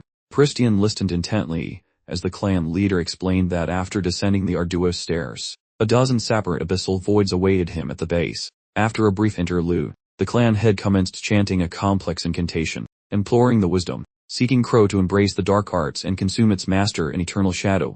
Concluding the initial incantation, he then immediately initiated the core spell. Extending his hand, he meticulously molded the spell, creating an ominous vortex of dark energy right in front of him. Christian stared on in absolute astonishment, as unsettling black sparks began dancing around his form. He suddenly experienced a sharp, vivid sensation across his neck, as if something razor-sharp had just passed through, yet his physical form remained entirely intact. The clan head, speaking calmly, clarified that it was a conceptual weapon designed to cut only what it will, calling it the Black Sword, a fierce energy manifestation derived entirely from dark magic. He then declared that Christian would be allocated precisely 1 month for this specific training regimen, giving explicit instructions to master the Black Sword technique that had just been demonstrated. With those final words, the clan leader pivoted and departed, abandoning Christian, who remained completely shell-shocked. Christian dove into his new training, which soon left him feeling thoroughly depleted. He stripped off his shirt, and upon inspecting himself, decided he probably needed to gain a few pounds. He slumped to the floor, internally questioning if he possessed enough energy for just one more repetition of the drill. Soon enough, he started his dark energy exercises, attempting to practice with intense focus once more. Nevertheless, he soon understood, yet again, that achieving mastery would be anything but straightforward. Even after successfully summoning the force countless times, the instability remained. Maintaining its stability for more than 10 seconds was proving to be an almost impossible challenge. Furthermore, his version didn't feel anywhere near as powerful as the clan leader's darkness, providing a heavier punch that mimics staring into a soul-sucking void. Nonetheless, that boy believes persistence will eventually pay off. Those dozen shadowy voids waiting yonder surely contain a tangled secret. Afterward, the laddie commences reciting his incantation. At the same moment elsewhere on site, This Grand Leader appears alongside that Lady Marian. They head down the steps thinking Christian finally knows his limits after failing that practice swing. That Patriarch inquires whether Marian is genuinely feeling anxious regarding the progress. She says that unless they find a turbo button, they only have 60 days until the hair exam. The boss notes that high speed is impossible with his pure mojo, since forcing things just hits massive walls, so building slow foundations beats stressing over exams. Afterward they wander toward the boys' sweaty training ground. The boy spots them, remarking he assumed their arrival might happen way behind schedule. They look completely rattled seeing him. The apprentice offers gratitude for those pointers helping him achieve triple star status, performing far beyond his previous hopes. Although as everyone sees, this is his current peak performance. A full 7 days passed while creating that gloom blade, something previously considered completely moronic. He finally gets that the master's cryptic chatter about those dozen voids meant every hole represents a blade quality. That leader, though annoyed by his face, realizes he actually understood the entire assignment, actually succeeding in pulling out the real deal gloom sword. The master recalls needing a full year for a crude blade, assuming an entire existence was required to master the dozen dark arts and finish the gloom blade. However, this overachieving squirt finished it within just 30 days, making our patriarch wonder if hope exists. Afterward, that chief tells him to get ready for tomorrow, warning that the kitty gloves are officially coming off. Shaking with hide, the boy trusts the master fully, stoked for upcoming chaos. Our protagonist figures that after jumping across one massive obstacle, perhaps a little self-congratulatory prize is in order. He waltzes to the booze cabinet feeling quite proud since that boy notices those glass soldiers standing in formation. Picking a fancy-looking bottle, he realizes he's holding the expensive juice he used to only dream of sipping. This kid intends to gulp that drink before his sister Mary catches him, just as he was raising the cup, ready for a hearty gulp. A mysterious lady swept in, instantly chastising his daytime imbibing, and observing that he was still the same disappointing slob he always had been. Initially drawing a blank on her identity, he did register the impressive 3-star magical glow she emitted, and her iris hue suggested she certainly hadn't descended from the shady dark magician clan. He pondered whether this woman held some historical dirt on him. Her blood pressure spiked because he was utterly clueless about who she was, labeling him a supremely annoying nuisance. Without bothering to send a memo, she abruptly pushed him right onto his backside. Her enormous bodyguard quickly pleaded for her to cease fire, mentioning that wasting energy on this common street failure was beneath her stature. Christian found himself grounded, literally, absorbing the painful, humiliating sting of the whole interaction. Moments later, a frantic gentleman dashed over, and when Christian questioned the rough treatment, the helpful fellow explained this assailant was the esteemed young Lady Marissa, heir to the ultimate poison dark magic dynasty. Christian's brain started whirling like a broken washing machine upon processing the ultimate poison dark magic family connection. Could she genuinely be his betrothed? He mused, but the accompanying gentleman swiftly corrected his error, specifying she was actually his former fiancée, which explains the aggressive greeting. Marissa, having made her point, stalked away from the scene.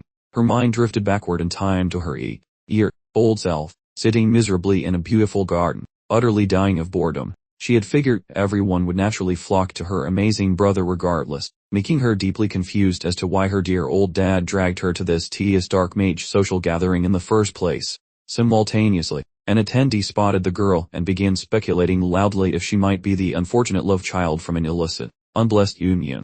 The gossip Sirmus Duquan must have shifted his strategy, considering his son's unfortunate infertility issues, thus requiring a handy daughter to eventually rope in a suitable son-in-law.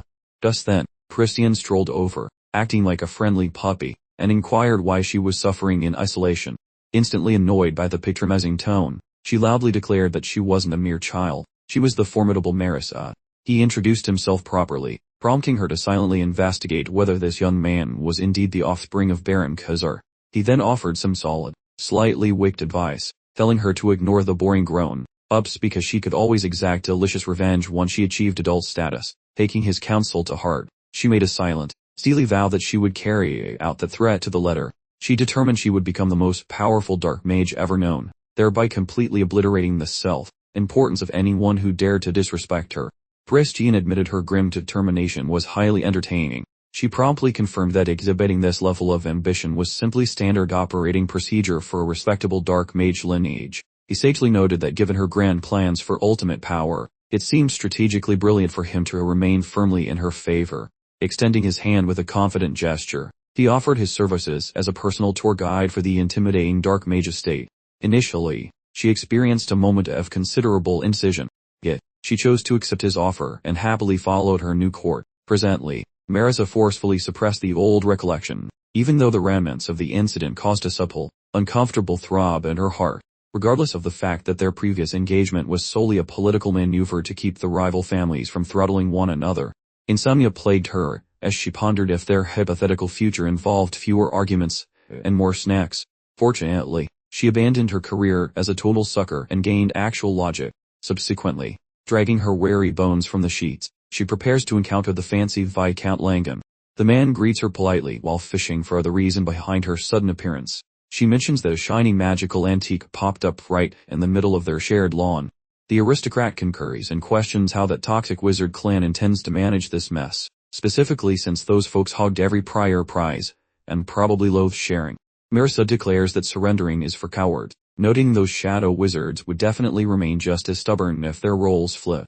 The nobleman observes her current proposal, this sensible compromise. The lady concurs, while pitching some magical scavenger hunt wherein the quickest team wins, provided every party brings merely 10 shadow casters below some third-tier rank, causing the leader to wonder whether she wants to avoid a massive skirmish. Marissa agrees and explains how mutual destruction purely helps those rivals, especially since matters at that demon lord's palace started getting rather chaotic recently.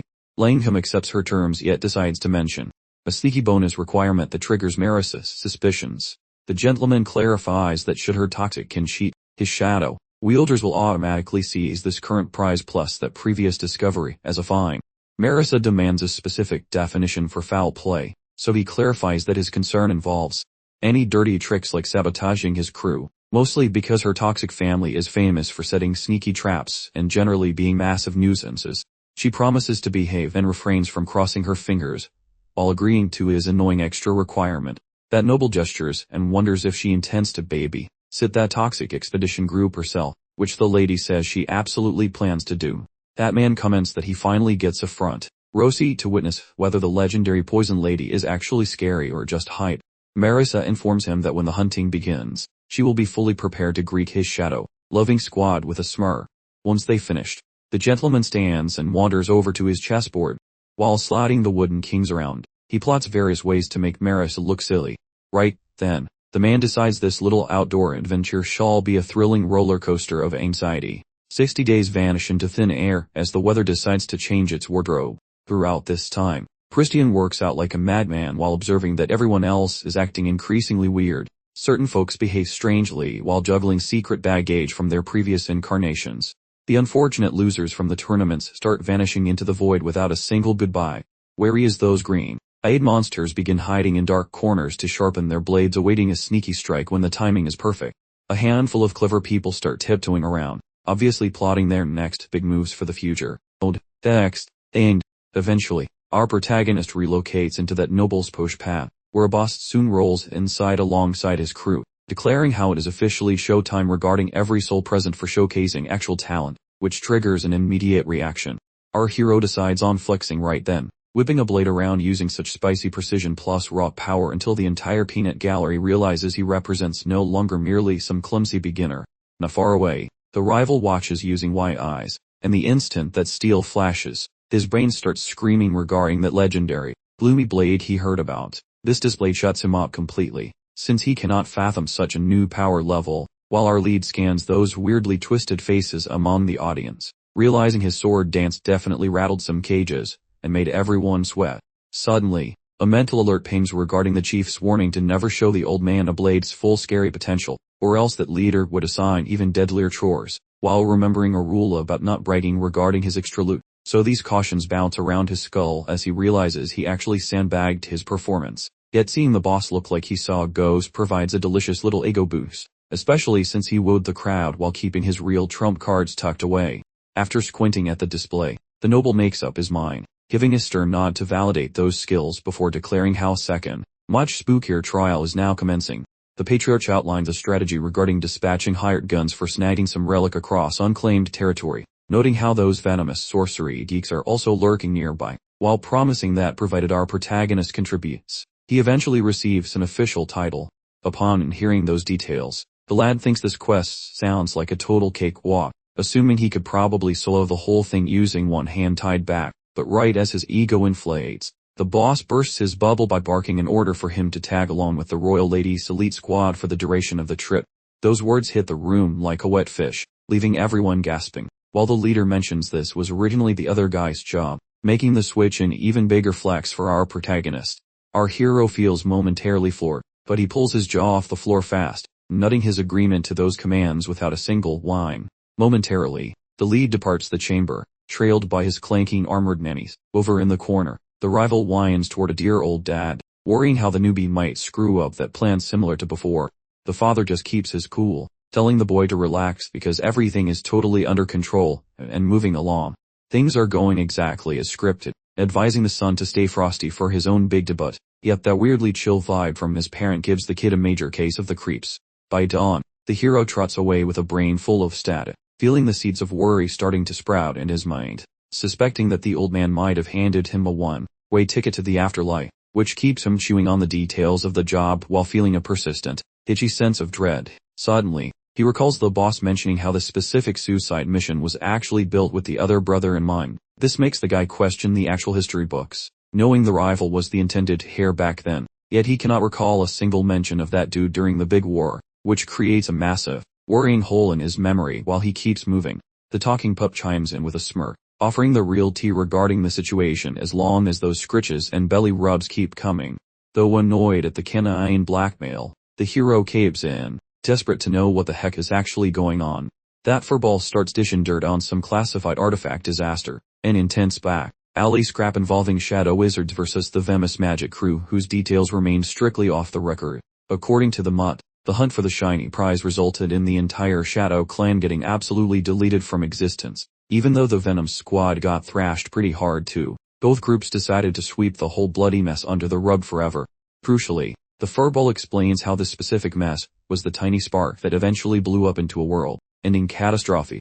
Listening with a racing heart, he feels quite rattled, and asks why things went south so quickly. The hound keeps yapping, revealing that the key figure got put 6 feet under by the noble-some child. Subtracting such a specific slaying, that massive march of gore never could have steamrolled those shadow folks with such minimal effort. Thanks to that one fatality, the apocalypse showed up way before the scheduled time, leaving the protagonist frozen like a glitchy statue. Realizing his clan was doomed in the past makes him question if things in this current timeline are going to end differently. Fate basically signed this guy up as a sacrificial goat. Terror stabs his gut as he admits this suicide quest is way messier than his original brochure promised. This mess is actually just one tiny gear in that Langham Fellow's massive machinery of evil. Following some deep contemplation, the hero realizes this lethal trap is no mere quiz, staying cool despite lacking evidence, as being a level 3 scrub makes him wonder if he can even survive this dumpster fire. Maintaining a wary guard, the hero walks toward the exit, breathing deep to settle those nerves before exiting. Right as his hand reaches for the door handle, a voice screams for him to freeze and demands to know his destination, so the man pauses to look behind. He sees a grumpy kid looking like he just swallowed a lemon, who then barks out words of pure annoyance. Our hero stares back with the charisma of a wet Brit, asking if those travel plans are truly public business. Then that kid lumbers forward to snarl regarding the mission swap, noting he wants Rowan's replacement to at least look competent, so he keeps his cool, wondering if the guy wants him to retire early. He mentions that Langham picked him because the previous choice was deemed too pathetic for the job, which makes the kid totally lose his mind. Completely brainlessly, that angry youth lunges toward the hero, and waves metal around like a toddler having a tantrum. Steel slices through the atmosphere at high velocity, yet the protagonist remains disturbingly chill. He sidesteps the incoming weapon like he is practicing a leisurely dance move. The kid stops dead with a shocked face, failing to grasp how his target just ghosted that strike. The man looks over with a bored expression and remarks that their polite introductory period has officially ended. He notes they are not exactly best friends, and promises to vanish from sight until the actual adventure kicks off. He walks off while citing a busy schedule of actually important things, leaving the kid to shout sarcasms about shopping for supplies, while he keeps strolling along like he hasn't a single care in the universe. In the background, the grumpy youth gradually drops his weapon. He stares hard at the departing man, suddenly realizing that the target stared straight at the sharp blade without blinking. He did not even twitch, only shifting at the final millisecond to let the steel miss him on purpose. It finally clicks for the kid that this man is a much bigger threat than any bedtime story suggested, Strolling into the village, our hero finds the main road already a beehive of chaotic energy. Shopkeepers splash paint on signs or hang up fancy wares, while the stench of grease mixed with loud gossip fills that space. Shortly thereafter, this fellow snatches a snack from a nearby vendor and starts munching without any manners. While he eats, the locals pause to gawk, looking absolutely baffled by his lack of decorum. The merchant sprints toward him in a panic, but our hero just tosses some coins over like a high roller. Holding that crazy grub, the protagonist wanders away, pondering how many decades have passed since his last taste of decency, and grinning, the hero admits a dream life consists mostly of snacks, naps, and dodging real labor. While walking, our protagonist recalls a particular merchant stall located somewhere in the immediate vicinity. Mid-chew, the man feels a weird tingle on his neck, considering if ditching the creep tailing him is the smartest first move. Our hero groans, pondering the sheer frustration of being shadowed by that Langham guy's cheap thugs. But just before he can react, out of nowhere, a hand yanks his jaw backward, making his eyeballs nearly pop from sheer bewilderment. His logic processor just crashed instantly. Some lady drags him into a dark corner, keeping her palm glued to his face so he won't scream like a baby. Squinting sideways, he attempts to identify this random kidnapper, wondering if she wants his wallet or his soul today. Releasing her grip, she mentions a stalker was sniffing around, but her goons handled the trash, so he can stop trembling now. Christian blusters about how being ganked and kidnapped isn't exactly a relaxing spa day, then asks for her name before he calls the cops. She coolly claims she hails from that spooky Evil King fortress, making him turn into a human popsicle for a brief moment. The dame keeps rambling about how she is essentially a supernatural janitor cleaning up the weird vibes infecting her gloomy home base. Suggesting they skedaddle, she offers him a ticket to her mystery tour, which the dazed lad accepts with a cautious nod, telling her to march on. They set off, her leading the parade while he follows behind. Eventually, he asks about the destination, prompting her to spill the tea on the local drama without even glancing back. Folks have been vanishing like socks in a dryer, and she adds that the fortress's cozy spots are being trashed by some unseen force. Also, that big scary castle is basically a giant playground where three grumpy noble families fight over the sandbox all day. A realm forged from sheer terror. She mentions that the top-tier bosses couldn't care less if their subjects suddenly passed away. She figured she needed some outside backup to kick the baddies out, though she knows nobody works for free these days. She vows to trade juicy secrets that might stop his dark mage relatives from getting obliterated, leaving Christian looking like a deer in headlights. Dropping a massive truth bomb, she spills that Marquis is secretly plotting with some high-level poison wizard to permanently delete Marissa, the daughter of that toxic ultimate poison clan. That news hits him like a wet fish to the face. He wonders why everyone is suddenly on the hit list. So he asks her why she even bothers helping a guy like him. She explains that if the 27 local factions lose their cool, the castle villains will go wild, ruining the peace for all 12 mage families and causing an absolute disaster. Therefore, she tells him to get his gear ready for the upcoming treasure hunt and keep his guard up. She genuinely wishes he survives long enough to inherit his family throne and punch anyone who tries to mess with the local tranquility. Christian realizes this girl knows way too much about his career goals, suspecting her spy network is probably larger than the internet itself. Not being a total sucker, he asks for some actual evidence, suggesting she needs to put down a deposit if she wants his cooperation. She looks pretty annoyed that he is being such a stubborn negotiator. Watching her scowl, he makes a snarky comment, betting his lunch money that she is actually broke and empty-handed. Just as he turns to leave, she halts him, reaches into her pocket with a serious face, and shoves a mystery item toward him. His jaw drops to the floor when he sees the object, which is definitely not the boring trinket he was expecting to see. He keeps his mouth shut and wanders off, his brain currently spinning like a hamster on a very fast, confusing wheel. The girl watches from behind, her expression staying totally unreadable.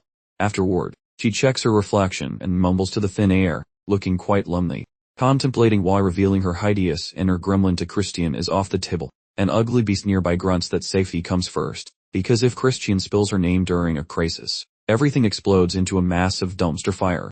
Digesting this harsh reality, she gives a tiny nod of total defeat. The creature shrugs and suggests a wait-and-see approach, addressing her as Adrine, so she offers a quiet grunt back to acknowledge her creepy friend. In another scene, Christian strides off while clutching that magical invitation Adrine tossed him. A smug little grin creeps onto his mug. He marvels at his dumb luck for scoring this treasure right on time, squinting at the fancy piece of plastic while walking along. It originated from the Shadow Bidding Den, a shady bazaar for stolen junk and exotic pets. accessible only to the excessively wealthy or snobby blue bloods. Drawing near the fortress, he recalls how the old squad lacked these passes, making entry as difficult as teaching a cat to play Pino. He spots the alias Leah de Balfen written there, a name that sounds totally made up and unfamiliar. His brain pivots back to Adrian's intel regarding Mark Willangham's sketchy ties to those toxic dark magic cultists, her warnings loopy like a bad pop song. Even so, he realizes her true identity remains unconfirmed, making blind trust a terrible idea, so he opts for maximum paranoia and some solid backup plans. Finally reaching the shady bidding palace doors, he trots to the desk to ask for feathered mail delivery system, receiving the bird stuff from a very jittery employee. He scrawls the target's name very neatly, straps the note to the bird, launching the avian messenger into the blue sky. He tracks its flight path, whispering that the opening move of this chess game is officially complete.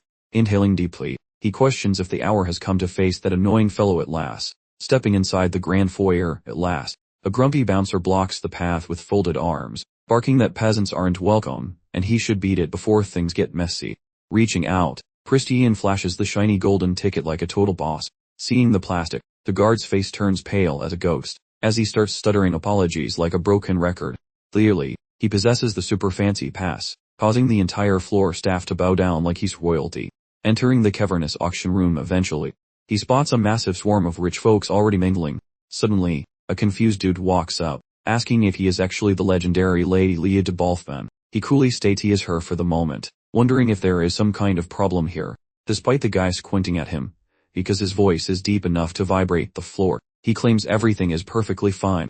Remaining perfectly chill, Christian demands to see the manager, while the employee starts to look very nervous. Christian makes his voice sharper and tells the man to move his feet because he has no time to waste. They eventually find a quiet corner for Christian to sit, while the employee continues to look like he might faint. He vows to fetch the boss and quickly scurries away like his pants are on fire. Christian checks out the room and notices that everything here smells like extreme wealth and very fancy living. He thinks to himself that this place is definitely top tier, just as expected from the Rudolf merchant group. He knows these people are the trade mafia, working with the Deer Union and running illegal markets across every road in the empire. So if they cannot find a product, it probably does not exist anywhere else. Suddenly the door swings open and a lady walks in with the vibe of someone who owns the neighborhood. She says her name is Ruvid, claiming she runs this auction house and leads the entire Rudolf merchant family. She asks what he wants after his loud request, but Christian just tells her to bring out Rufina immediately. Ruvid stops moving instantly, looking like she just saw a massive spider on her expensive dress. She pauses and repeats the name while looking totally and utterly confused. Christian stares her down and says she knows exactly who the deer merchant owner is, and she finally admits she knows the name. She says she cannot help him, but he calmly points out that Rufina is currently standing right in front of him. This answer obviously leaves her feeling even more puzzled and mentally drained. Christian mentions that her magic item is doing a great job, even if it is not quite perfect today. With a little grin, he says they will be best friends soon, making her eyes widen as the disguise falls apart.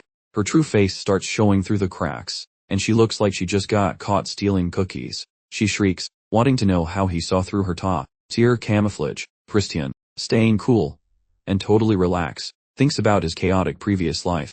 He remembers how she made his life miserable, and he quietly vows that she will pay him back with interest.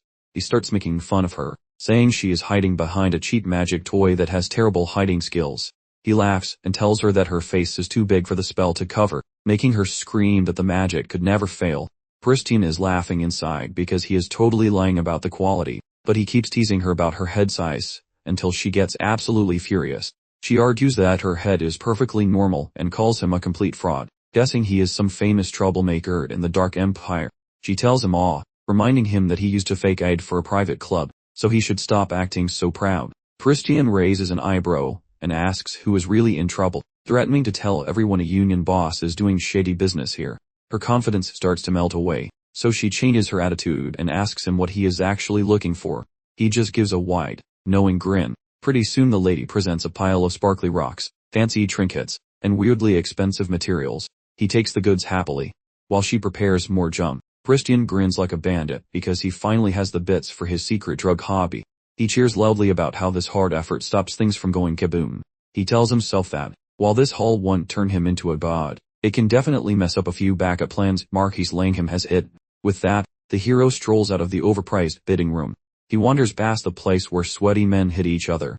He sees guys wrestling in the dirt, and one big fella barks at him to inquire about his destination. The dude suggests he should hop in and get punched since he is there. Christian stops for a heartbeat before shooing the man away, complaining he is exhausted from moving and wondering why he would ever act like a soldier, let alone the dummy rowing. He pivots on his heel and shouts a sarcastic wish for their success, making one trainee stare at his back and scream something rude in a total huff, but a calmer fellow steps forward, pats the grumpy guy on the shoulder, and says to just let the lazy man walk. He points out that the kid learns nothing here, and if he stays this useless, he will eventually fall behind. He stares at the departing back and grumbles to himself, baffled that a capable person would dump his advantage into a metaphorical trash bin. The fellow Christian barely tilts his chin, while the girl tries to guess where he intends to use those shiny bits. She hands over a bag, and he internally calls her a total cave woman for her lack of style, yet realizes now isn't the moment to be picky. Ruvid says she has no clue what his game is, but insists he keeps her secret for the sake of this deal, so he promises they will cross paths once more, even though she prefers not to. Later on, he mentions her name and debates if he should stick to the Ruvid alias or use Runa now. He thinks about how a massive war is brewing between the Union and the Dark Magic Empire, noting that the continent's political climate is growing quite tense. If things get messy, and the lands get sealed, either the Union or the Dark Magic Empire has to be taken down, or everyone's trade will get sliced. The lady scoffs at him, insisting that war isn't something to treat like a child's game.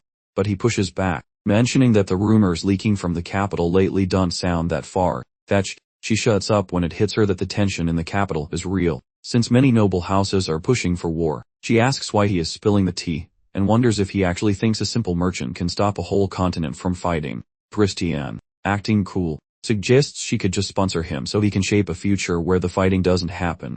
That talk makes her head spin, so he explains that an army would have to march through the southern dark magic kingdom where the dark mage family lives, but if he manages to become a duke and prepare for what is ahead, the disaster can be avoided, and her profits will stay safe from being cut in half. He queries if she accepts the deal, all while suspecting her peepers aren't concealing a single thing. Perhaps tossing some gold his way is actually a genius move. Eventually she grips his hand in agreement, cautioning that any broken vows will see her vanish like a ghost, and Christian dryly remarks he hates stuttering, unbothered by her threats despite her history of pulling him out of the gutter. Mentally dubbing her the walking atom, he wishes her a safe journey, while things change scenes elsewhere. That Christian fellow is busy elsewhere, considering the high-ranking creep from the toxic Shadow Magic crew is lurking. Brewing a backup potion seems like a smart way to stay alive. He has not cooked up a batch in forever, plus he is worried this mixture might end up smelling funky. Reminiscing about his previous existence among those famous doctor folks, Christian bickers with the flickering fire, calling the pathetic spark names. The girl demands more intense blowing, insisting their family never fumbles when they are playing with matches. He snarks back, asking who invited her anyway, thinking about the time they collided in the dirt during the Great War. The poor kid had to play soldier way before her bedtime. After that nasty overlord hemoglobin deleted her entire tribe, fearing their top-tier healing skills among the 7 buddies would ruin his evil plans. Even Elra failed to sidestep the pointy end of the king's sword. Christian continues fighting the stove, while she silently notes his weird talent for copying her family's secret sauce after only hearing a single lazy tip. She ponders why this talented goofball did not show up earlier. Christian notes that the fancy medical house is basically a dumpster fire now, especially since the big boss is busy painting the floor red with blood. He realizes he is only breathing because her magic juice patched up the hole the scary blood king left in him. Between hacking fits, Elra stands up, claiming she cannot just chill while half the planet is currently screaming in agony during this messy era. Finding it a total bummer that the fancy healing bloodline is hitting a dead end, Christian suggests she forgets the old days and just stops dying. She grabs a dusty manual from the table, flashing the pages at him while stating it holds the last cool tricks of her clan, practically forcing him to take it. Her lungs keep protesting, so he tells her to nap. However, she suddenly grabs his hand tightly, begging him to heal the world's booze in her place, so she can expire without any grumbling. Handing over the scroll, he asks if he should start calling her expert now. It feels wacky calling a fragile lady master, yet he knows she actually hit the jackpot by choosing a legend like him. Following that moment, Christian took over as that 27th baked cheese for a prestigious healing dynasty, despite a mere fragment from the tomb surviving, failing to document those tribal higher values plus mysteries. Such items are insufficient. That dude enters the war zone intending to satisfy his verbal finally snagging a specific moniker regarding the holy medic within that slaughter. At this very moment, Pristin softly murmurs to his mentor, whilst claiming she remains, likely chilling within some calm location, yet he shall still respect that ancient pact during his current existence. Elsewhere, across the distant spot, that high-ranking aristocrat at last obtains a dispatch from the little governor. Pure bliss hits him upon reception, snickering about how Marion typically flipped her wig when focused, pondering who actually sired the kid. That gentleman unseals a dispatch, dying for a glimpse to view those contents, subsequently peeks toward an individual standing close beside him while suggesting they commence arrangements regarding the lad.